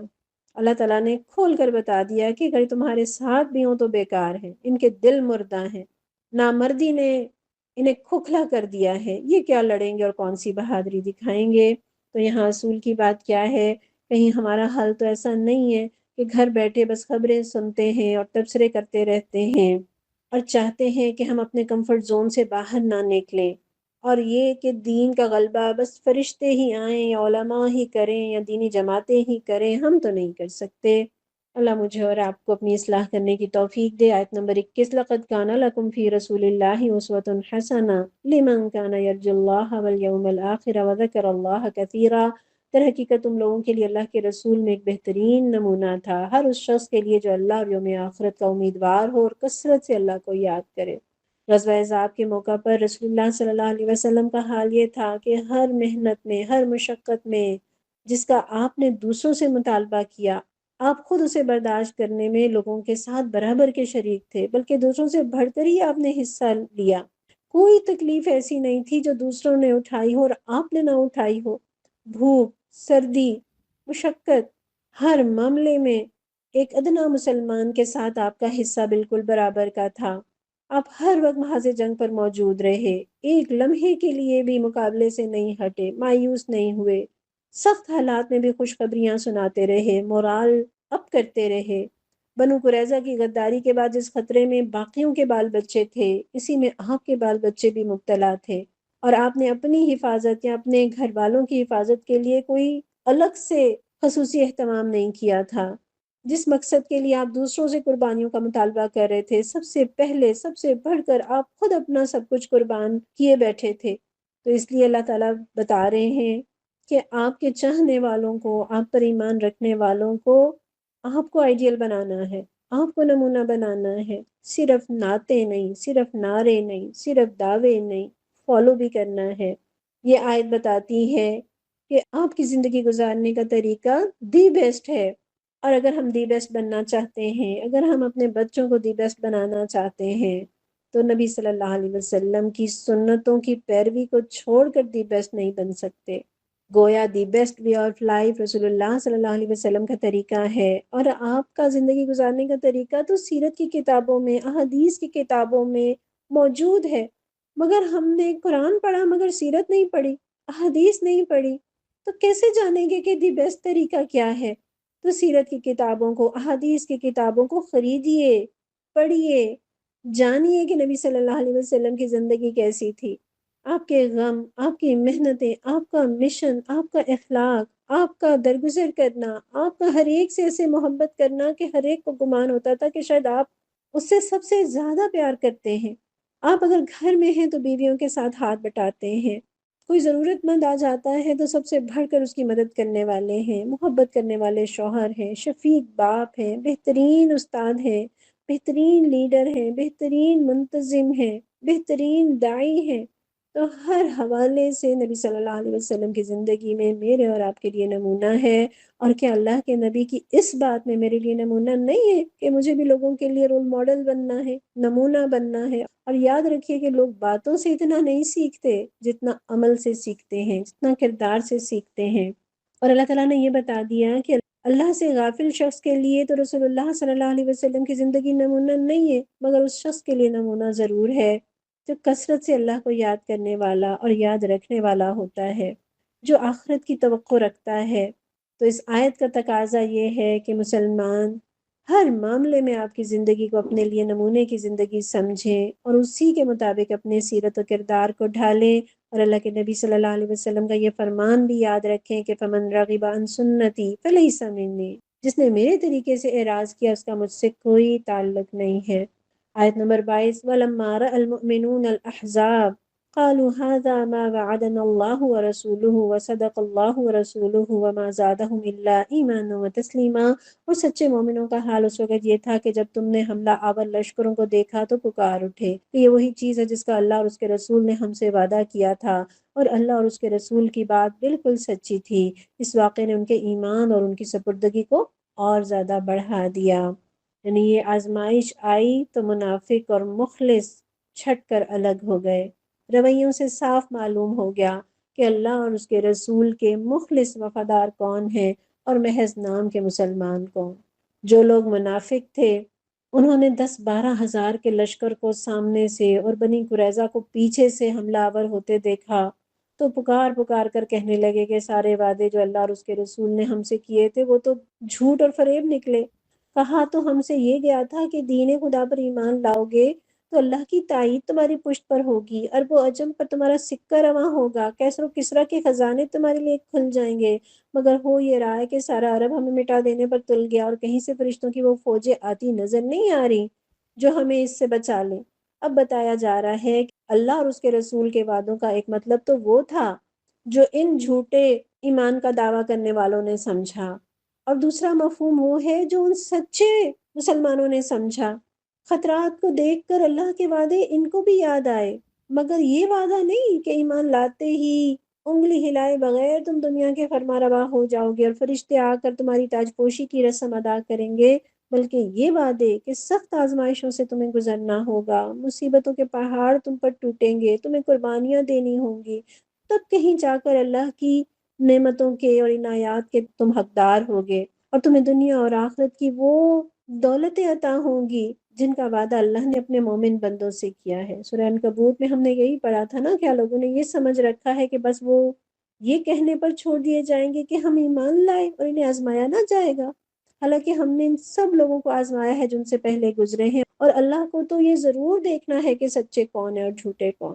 یعنی ان آزمائشوں کو دیکھ کر مومنوں کے ایمان ڈاواڈول ہونے کی بجائے اور بڑھ گئے، اور اللہ کی فرما برداری سے بھاگنے کی بجائے وہ اور زیادہ اطمینان اور یقین کے ساتھ اپنا سب کچھ اس کے حوالے کر دینے پر تیار ہو گئے، کیونکہ وہ جانتے ہیں کہ جنت کا راستہ مشقتوں سے پر ہے، یہ پھولوں کا راستہ نہیں ہے۔ آسانیاں چاہتے ہیں تو یاد رکھیے آسان راستہ تو جہنم کا ہے۔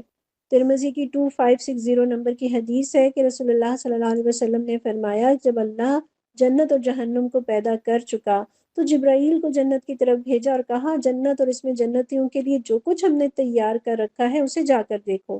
آپ نے فرمایا وہ آئے اور جنت کو اور جنتیوں کے لیے اللہ نے جو تیار کر رکھا ہے اسے دیکھا۔ آپ نے فرمایا پھر اللہ کے پاس واپس گئے اور عرض کیا، تیری عزت کی قسم جو بھی اس کے بارے میں سن لے گا اس میں ضرور داخل ہوگا۔ پھر اللہ نے حکم کیا تو وہ ناپسندیدہ اور تکلیف دہ چیزوں سے گھیر دی گئی، اور اللہ نے کہا اس کی طرف دوبارہ جاؤ۔ اور اس میں جنتیوں کے لیے ہم نے جو تیار کیا ہے اسے دیکھو۔ آپ نے فرمایا جبرائیل علیہ السلام جنت کی طرف دوبارہ گئے تو وہ ناپسندیدہ اور تکلیف دہ چیزوں سے گھری ہوئی تھی۔ چنانچہ وہ اللہ کے پاس لوٹ کر آئے اور عرض کیا مجھے اندیشہ اس میں کوئی داخل ہی نہیں ہوگا۔ اللہ نے کہا جہنم کی طرف جاؤ اور جہنم کو جو کچھ جہنمیوں کے لیے میں نے تیار کیا اسے جا کر دیکھو۔ انہوں نے دیکھا کہ اس کا ایک حصہ دوسرے پر چڑھ رہا ہے۔ وہ اللہ کے پاس آئے اور عرض کیا تیری عزت کی قسم اس کے بارے میں جو بھی سن لے گا اس میں داخل نہیں ہوگا۔ پھر اللہ نے حکم دیا تو وہ یعنی جہنم شہوات سے گھیر دی گئی۔ اللہ نے کہا اس کی طرف دوبارہ جاؤ۔ وہ اس کی طرف دوبارہ گئے اور واپس آ کر عرض کیا تیری عزت کی قسم مجھے ڈر ہے کہ اس سے کوئی نجات نہیں پائے گا بلکہ اس میں داخل ہوگا۔ اللہم انا نسألک الجنت الفردوس ونعوذ بک من النار۔ اے اللہ ہم تجھ سے تیری جنت الفردوس کا سوال کرتے ہیں، ہمیں عطا فرما دیجئے، اور تجھ سے تیری جہنم سے پناہ مانگتے ہیں، ہمیں پناہ عطا کر دیجئے۔ اللہ ان تمام سننے اور سنانے والوں کو جہنم سے پناہ دے دیجئے اور اپنی رحمت سے جنت الفردوس میں داخل کر دیجئے۔ پھر اس آیت میں تذکرہ ہے نا کہ اس واقعے نے ان کے ایمان کو اور زیادہ بڑھا دیا۔ گویا دنیا کی زندگی میں قدم قدم پر آدمی کے سامنے وہ موقع آتے ہیں جہاں دین یا تو کسی چیز کا حکم دیتا ہے یا کسی چیز سے منع کر رہا ہوتا ہے، یا جان مال وقت محنت یا خواہشات کی قربانیوں کا مطالبہ ہو رہا ہوتا ہے۔ ایسے ہر موقع پر جو دین کے حکم کو فالو کرے گا اس کا ایمان اور بڑھ جائے گا، اور جو دین کے تقاضے کے سامنے کسی قسم کی قربانی سے پیچھے ہٹے گا تو اس کے ایمان میں کمی واقع ہوگی۔ بلا شبہ ابتداً آدمی اشہد اللہ الہ الا اللہ کا کلمہ پڑھ لینے سے مسلم ہو جاتا ہے، لیکن یہ ایمان یہ کوئی ساکن اور جامد کیفیت نہیں ہے جو کسی ایک ہی مقام پر ٹھہرا رہتا ہو، بلکہ اس میں کمی بیشی ممکن ہے۔ خلوص اور اطاعت میں کمی ایمان میں کمی کا موجب بنتی ہے، اور خلوص اور اطاعت میں آگے بڑھنا ایمان میں اضافے کا موجب بنتا ہے۔ اور اس کمی اور بیشی کا جو بھی حساب ہے یہ انسان نہیں لگا سکتے، یہ اللہ ہی لگا سکتا ہے۔ ہم کسی کے بارے میں یہ نہیں کہہ سکتے کہ یہ آدھا مسلمان ہے یہ اور یہ ایک پاؤ مسلمان ہے یا یہ دگنا مسلمان ہے۔ قانونی اعتبار سے سب مسلمان برابر ہیں، ہم کسی کو زیادہ مومن اور کسی کو کم مومن نہیں کہہ سکتے، لیکن نیکیوں میں آگے بڑھنے سے ایمان میں اضافہ ہوتا ہے اور نیکیوں سے جان چھڑانے میں ایمان میں کمی ہوتی ہے۔ اور اگر ہم بھی چاہتے ہیں کہ ہمارا ایمان بڑھے تو نسخہ کیا ہے کہ دین کا جو تقاضا نیکی کا جو موقع سامنے آئے آگے بڑھ کر اسے پورا کریں۔ آیت نمبر 23 من المؤمنین رجال صدقوا ما عاهدوا اللہ علیہ فمنهم من قضى نحبه ومنهم من ينتظر وما بدلوا تبدیلا۔ ایمان لانے والوں میں ایسے لوگ موجود ہیں جنہوں نے اللہ سے کیے ہوئے عہد کو سچ کر دکھایا ہے، ان میں سے کوئی اپنی نظر پوری کر چکا اور کوئی وقت آنے کا منتظر ہے، انہوں نے اپنے رویے میں کوئی تبدیلی نہیں کی، یعنی کوئی تو اللہ کی راہ میں جان دے چکا اور کوئی اس کے لیے تیار ہے کہ وقت آئے تو اس دین کی خاطر اپنے خون کا نذرانہ پیش کر دے۔ اس آیت کی تفسیر میں صحابہ نے جنگ خندق سے پہلے جنگ بدر میں اور احد میں شہید ہونے والے صحابہ کو بھی اس آیت کا مصداق قرار دیا، جیسے حضرت حمزہ، حضرت مصعب بن عمیر، حضرت عبداللہ بن جحش، حضرت سعد بن ربیع، حضرت انس بن نضر رضی اللہ عنہم وغیرہ۔ انس رضی اللہ بیان کرتے ہیں کہ میرے چچا انس بن نضر رضی اللہ عنہ جن کے نام پر میرا نام رکھا گیا وہ رسول اللہ صلی اللہ علیہ وسلم کے ساتھ بدر کی لڑائی میں شریک نہ ہو سکے، اور یہ بات ان پر شاق گزری۔ انہوں نے کہا پہلی لڑائی جس میں رسول اللہ صلی اللہ علیہ وسلم شریک ہوئے میں اس سے غائب رہا، اب اگر اللہ نے رسول اللہ صلی اللہ علیہ وسلم کے ساتھ کسی جنگ میں شریک ہونے کا موقع دیا تو اللہ دیکھے گا کہ میں کیا کرتا ہوں۔ اس کے سوا وہ کچھ کہنے سے ڈرے۔ پھر وہ رسول اللہ صلی اللہ علیہ وسلم کے ساتھ احد کی لڑائی میں شریک ہوئے تو سعد بن معاذ رضی اللہ عنہ ان کے سامنے آئے۔ انس رضی اللہ عنہ نے ان سے کہا کہاں جا رہے ہو؟ پھر کہنے لگے واہ واہ مجھے تو احد کی طرف سے جنت کی خوشبو آ رہی ہے۔ پھر وہ لڑے یہاں تک کہ شہید ہو گئے۔ لڑائی کے بعد دیکھا گیا تو ان کے بدن پر 80 سے زائد تلوار، نیزے اور تیر کے زخم تھے، اور ان کی بہن نے کہا کہ میں نے اپنے بھائی کو نہیں پہچانا مگر ان کی انگلیوں کی پوریں دیکھ کر۔ اور یہ آیت نازل ہوئی کہ من المؤمنین رجال صدقوا ما عاهدوا اللہ علیہ، مومنوں میں سے کچھ لوگ ایسے ہیں جنہوں نے اللہ کے ساتھ اپنے کیے ہوئے وعدے کو سچا کر دکھایا۔ اسی طرح ترمذی کی 3202 نمبر کی حدیث ہے، معاویہ رضی اللہ عنہ نے فرمایا کہ میں نے رسول اللہ صلی اللہ علیہ وسلم سے سنا کہ طلحہ رضی اللہ عنہ ان لوگوں میں سے ہیں جو اپنی نظر پوری کر چکے، یعنی یہ وہ بزرگ ہیں جو جنگ احد میں رسول اللہ صلی اللہ علیہ وسلم کی حفاظت کے لیے اپنے ہاتھ پر تیر روکتے رہے، یہاں تک کہ ان کا ہاتھ شل ہو گیا تو دوسرا ہاتھ آگے کر دیا۔ یہ وہ لوگ ہیں جنہوں نے اللہ کے ساتھ کیے ہوئے وعدے کو سچا کر دکھایا۔ تیرے سور و بدر کے بعد کے میں ورق الٹ کے گزر گیا، مجھے صرف تیری حکایتوں کی روایتوں نے مزہ دیا۔ اللہ کرے کہ جب ہماری موت کا وقت آئے تو اللہ ہم سے راضی ہو، ہم نے اللہ سے کیے ہوئے وعدوں کو نبھایا ہو، ہم اپنے انجام سے خوش ہوں۔ آیت نمبر 24، لیجزی اللہ الصادقین بصدقہم ویعذب المنافقین ان شاء او یتوب علیہم ان اللہ کان غفورا رحیما۔ یہ سب کچھ اس لیے ہوا تھا کہ اللہ سچوں کو ان کی سچائی کی جزا دے اور منافقوں کو چاہے تو سزا دے اور چاہے تو ان کی توبہ قبول کر لے، بے شک اللہ غفور الرحیم ہے۔ اس سے پتہ چلتا ہے کہ وہ منافق جو آگ کے سب سے نچلے حصے کے حقدار ہیں، اگر وہ بھی توبہ کر لیں، پلٹ آئیں، تو اللہ ان کو بھی معاف کر دے گا، ان کے گناہوں پر پردہ ڈال دے گا، انہیں اپنی رحمتوں سے نوازے گا۔ تو کبھی نہ سوچیں کہ اللہ ہماری نہیں سنے گا، اللہ ہماری توبہ قبول نہیں کرے گا۔ آیت نمبر 25، وَرَدَّ اللَّهُ الَّذِينَ كَفَرُوا بِغَيْظِهِمْ لَمْ يَنَالُوا خَيْرًا وَكَفَى اللَّهُ الْمُؤْمِنِينَ الْقِتَالَ وَكَانَ اللَّهُ قَوِيًّا عَزِيزًا۔ اللہ نے کفار کا منہ پھیر دیا، وہ کوئی فائدہ حاصل کیے بغیر اپنے دل کی جلن لیے یوں ہی پلٹ گئے، اور مومنین کی طرف سے اللہ ہی لڑنے کے لیے کافی ہو گیا، اور اللہ بڑی قوت والا اور زبردست ہے۔ ان آیات میں غزوہ احزاب کا اینڈ بیان کر دیا کہ کفار اسلام اور مسلمانوں کا نام و نشان مٹا دینے کے جس ارادے سے آئے تھے، اس میں انہیں کوئی کامیابی نہیں ہوئی، نہ مسلمانوں کو مٹا سکے، نہ مدینہ فتح کر سکے، نہ مال غنیمت یا قیدی ہی حاصل کر سکے، اور اللہ نے انہیں دل کی جلن اور غصے سے بھرے ہونے کی حالت میں کوئی بھی فائدہ حاصل کیے بغیر واپس لوٹا دیا۔ اور وَكَفَى اللَّهُ الْمُؤْمِنِينَ الْقِتَالَ، یعنی مسلمانوں کو لڑنے کی ضرورت ہی نہیں پڑی، اللہ نے گویا لڑائی اپنے ذمے لے لی اور آندھی اور فرشتوں کے لشکروں کے ساتھ کفار کے لشکروں کو مار بھگایا۔ اور ایسا تب نہیں ہوا کہ مومن گھر بیٹھے رہے اور اللہ ان کے لیے کافی ہو گیا ہو، بلکہ انہوں نے جاں فشانی کی، محنت کی، خوف اور خطروں کو انگیز کیا اور اللہ کی مدد آئی۔ وَأَنزَلَ الَّذِينَ ظَاهَرُوهُم مِّنْ أَهْلِ الْكِتَابِ مِنْ صَيَاصِيهِمْ وَقَذَفَ فِي قُلُوبِهِمُ الرُّعْبَ فَرِيقًا تَقْتُلُونَ وَتَأْسِرُونَ فَرِيقًا۔ پھر اہل کتاب میں سے جن لوگوں نے ان حملہ آوروں کا ساتھ دیا، اللہ ان کی گڑیوں سے انہیں اتار لایا اور ان کے دلوں میں اس نے ایسا روب ڈال دیا کہ آج ان میں سے ایک گروہ کو تم قتل کر رہے ہو، دوسرے گروہ کو قید کر رہے ہو۔ یہ اشارہ ہے بنو قریظہ کی طرف کہ جنہوں نے اس عین موقع پر بدعہدی کی ٹھان لی، اور جب رسول اللہ صلی اللہ علیہ وسلم خندق سے فارغ ہو کر مدینہ واپس آئے اور ہتھیار اتار کر ابھی غسل ہی کیا تھا کہ جبرائیل علیہ السلام آئے اور کہنے لگے آپ نے ہتھیار رکھ دیے مگر ہم فرشتوں نے ابھی ہتھیار نہیں رکھے، بنو قریظہ کی طرف چلیں۔ چنانچہ آپ صلی اللہ علیہ وسلم نے فرمایا کوئی شخص عصر کی نماز نہ پڑھے مگر بنو قریظہ جا کر۔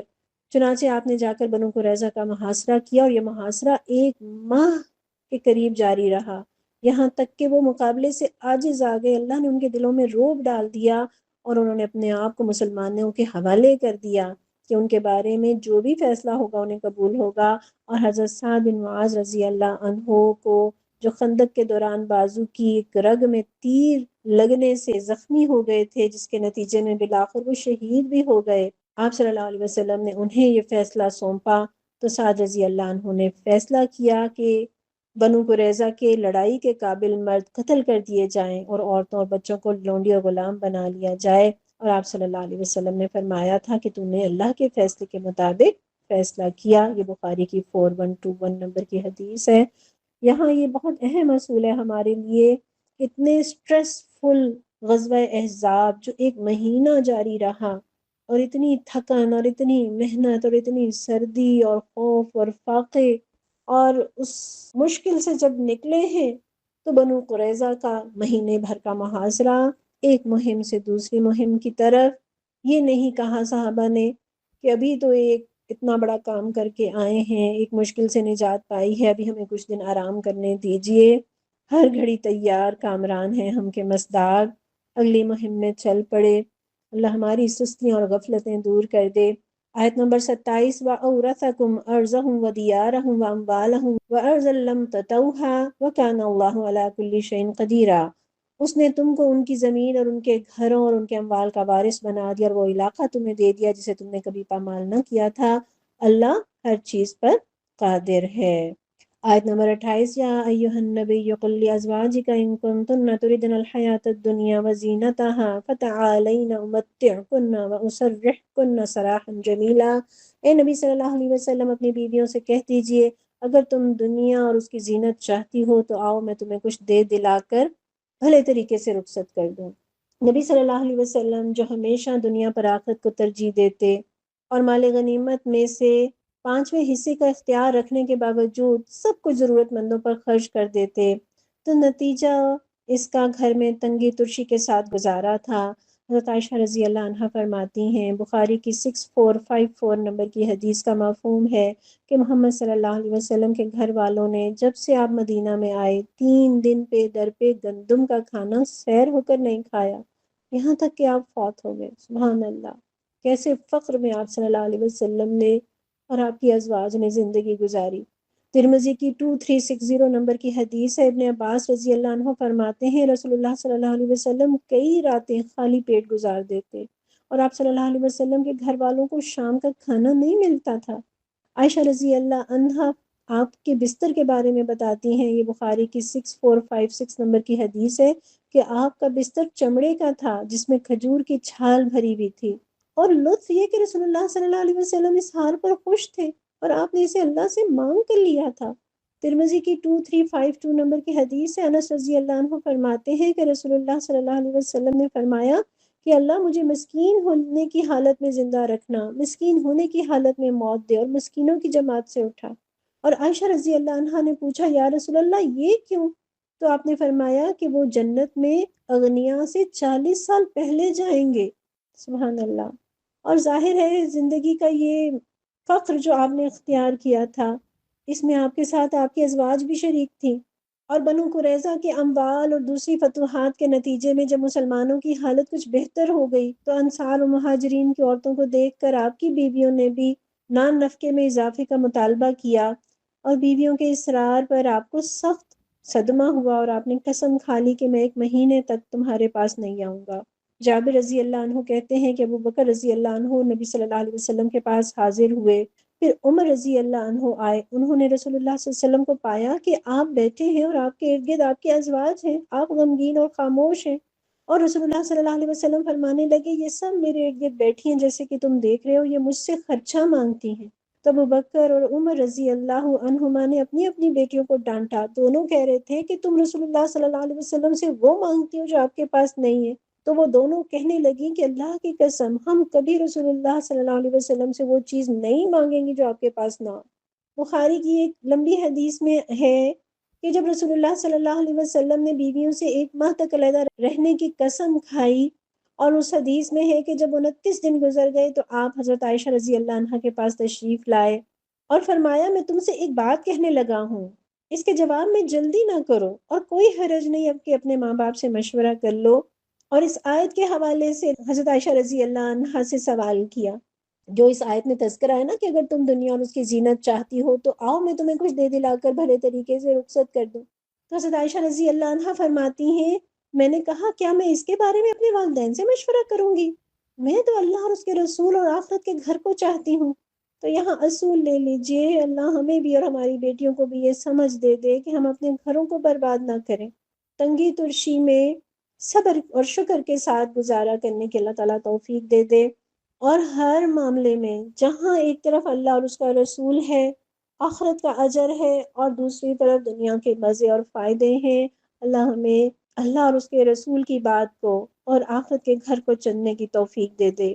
مسند احمد کی 20885 نمبر کی حدیث ہے، ایک مرتبہ حضرت عتبہ رضی اللہ عنہ نے خطبہ دیتے ہوئے شروع میں اللہ کی حمد و ثنا بیان کی اور اما بعد کہہ کر فرمایا کہ دنیا اس بات کی خبر دے رہی ہے کہ وہ ختم ہونے والی ہے، وہ پیٹ پھیر کر جانے والی ہے، اور اس کی بقا اتنی ہی رہ گئی ہے جتنی کسی برتن کی تری ہوتی ہے جو پینے والا چھوڑ دیتا ہے، اور تم ایک ایسے گھر کی طرف منتقل ہونے والے ہو جسے کبھی زوال نہیں آئے گا، لہٰذا بہترین اعمال کے ساتھ اس گھر کی طرف منتقل ہو جاؤ۔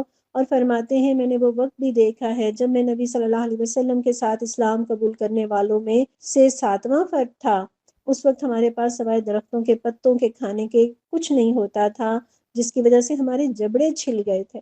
تو یہ صحابی رسول بتا رہے ہیں کہ دنیا ختم ہونے والی ہے اور تم اگلے گھر منتقل ہونے والے ہو، وہ گھر جس کو کبھی زوال نہیں آنا، سو اپنے لیے بہترین اعمال جمع کر لو۔ آیت نمبر 29، وَإِن كُنتُنَّ تُرِدْنَ اللَّهَ وَرَسُولَهُ وَالدَّارَ الْآخِرَةَ فَإِنَّ اللَّهَ أَعَدَّ لِلْمُحْسِنَاتِ مِنكُنَّ أَجْرًا عَظِيمًا، اور اگر تم اللہ اور اس کے رسول اور دار آخرت کی طالب ہو تو جان لو کہ تم میں سے جو نیکوکار ہیں اللہ نے ان کے لیے بڑا اجر مہیا کر رکھا ہے۔ یا نساء النبی من یأت منکن بفاحشۃ مبینۃ یضاعف لها العذاب ضعفین وکان ذلک علی اللہ یسیرا، نبی کی بیویوں تم میں سے جو کسی صریح فحش حرکت کا ارتکاب کرے گی اسے دوہرا عذاب دیا جائے گا، اللہ کے لیے یہ بہت آسان کام ہے۔ یہاں جو فاحشہ کا لفظ استعمال ہوا ہے اور اس پر جو تنوین آئی ہے، تنوین جو ہے وہ عموماً اسم کو نکرہ بنا دیتی ہے، گویا فاحشہ سے مراد کوئی بھی گناہ ہے۔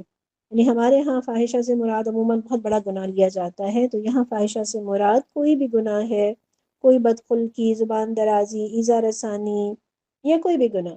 تو یہاں امہات المومنین کو سکھایا جا رہا ہے کہ وہ امت کے لیے نمونہ ہے، سو فرمایا کہ تم اگر کسی گناہ کا ارتکاب کرو گی تو عام مسلمان عورت کی بنسبت تمہارا عذاب دگنا ہوگا، کیونکہ جس کا مقام جتنا بلند ہوتا ہے نافرمانی کی صورت میں اسے سزا بھی اتنی ہی سخت ملتی ہے۔ وہ جس کو کہتے ہیں نا heavy the head that wears the crown, کہ جو سر تاج پہنتا ہے نا اس سے اس کا سر بھاری ہوتا ہے، تو عام افراد کی نسبت ذمہ دار افراد کی پکڑ زیادہ ہوتی ہے۔ اور یہ یاد رکھیے کسی نبی کی بیوی کبھی بھی بد کردار نہیں رہی، خواہ وہ لوط علیہ السلام کی بیوی کیوں نہ ہو۔ اور وَكَانَ ذَلِكَ عَلَى اللَّهِ يَسِيرًا، یعنی تمہیں غلط فہمی نہیں ہونی چاہیے کہ نبی کی بیویاں ہونا تمہیں اللہ کی پکڑ سے بچا سکتا ہے۔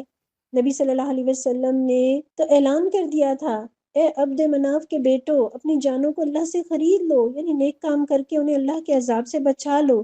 اے عبد المطلب کے بیٹو اپنی جانوں کو اللہ سے خرید لو۔ اے زبیر بن عوام کی والدہ رسول اللہ صلی اللہ علیہ وسلم کی پھوپھی، اے فاطمہ بنت محمد، تم دونوں اپنی جانوں کو اللہ سے بچا لو، میں تمہارے لیے اللہ کی بارگاہ میں کچھ اختیار نہیں رکھتا، اور تم دونوں میرے مال میں جتنا چاہو مانگ سکتی ہو۔ یہ بخاری کی 3527 نمبر کی حدیث ہے۔ تو اللہ تعالیٰ نے بتا دیا کہ تمہارا جتنا بڑا مقام ہے اس مقام کا تقاضا ہے کہ تم گناہوں سے اپنے دامن کو بچاؤ، اور اگر کسی گناہ میں ملوث ہوگے تو ڈبل عذاب ملے گا۔ ہمارے ہاں بڑے عہدے والوں کو سزا دینا کتنا مشکل ہوتا ہے، یا ان کی اولادوں کو سزا دینا۔ اللہ تعالیٰ فرماتے ہیں اللہ کے لیے کسی بڑے عہدے والے کی بیوی کو یا بیٹے کو یا اولاد کو سزا دینا کچھ بھی مشکل نہیں ہے۔ لوط علیہ السلام اور نوح علیہ السلام کی بیویوں کی مثال بھی ہمارے سامنے ہے۔ اللہ تعالیٰ ہمیں اس قرآن کو جو ہم نے پڑھا ہے اسے ہمارے حق میں قیامت کے دن حجت بنا دے، اسے ہماری بخشش اور ہدایت کا ذریعہ کر دے، اسے ہماری بیماریوں اور دکھوں اور غموں کا مداوع کر دے، اس قرآن کو ہمارے دلوں کی بہار بنا دے، ہمارے اوقات میں، ہماری صلاحیتوں میں، ہماری زندگیوں میں اللہ تعالیٰ برکت عطا فرمائے، اور اللہ تعالیٰ ایمان کی بہترین حالت میں ہمیں اس دنیا سے اٹھائے۔ ربنا تقبل منا۔ السلام علیکم ورحمۃ اللہ وبرکاتہ۔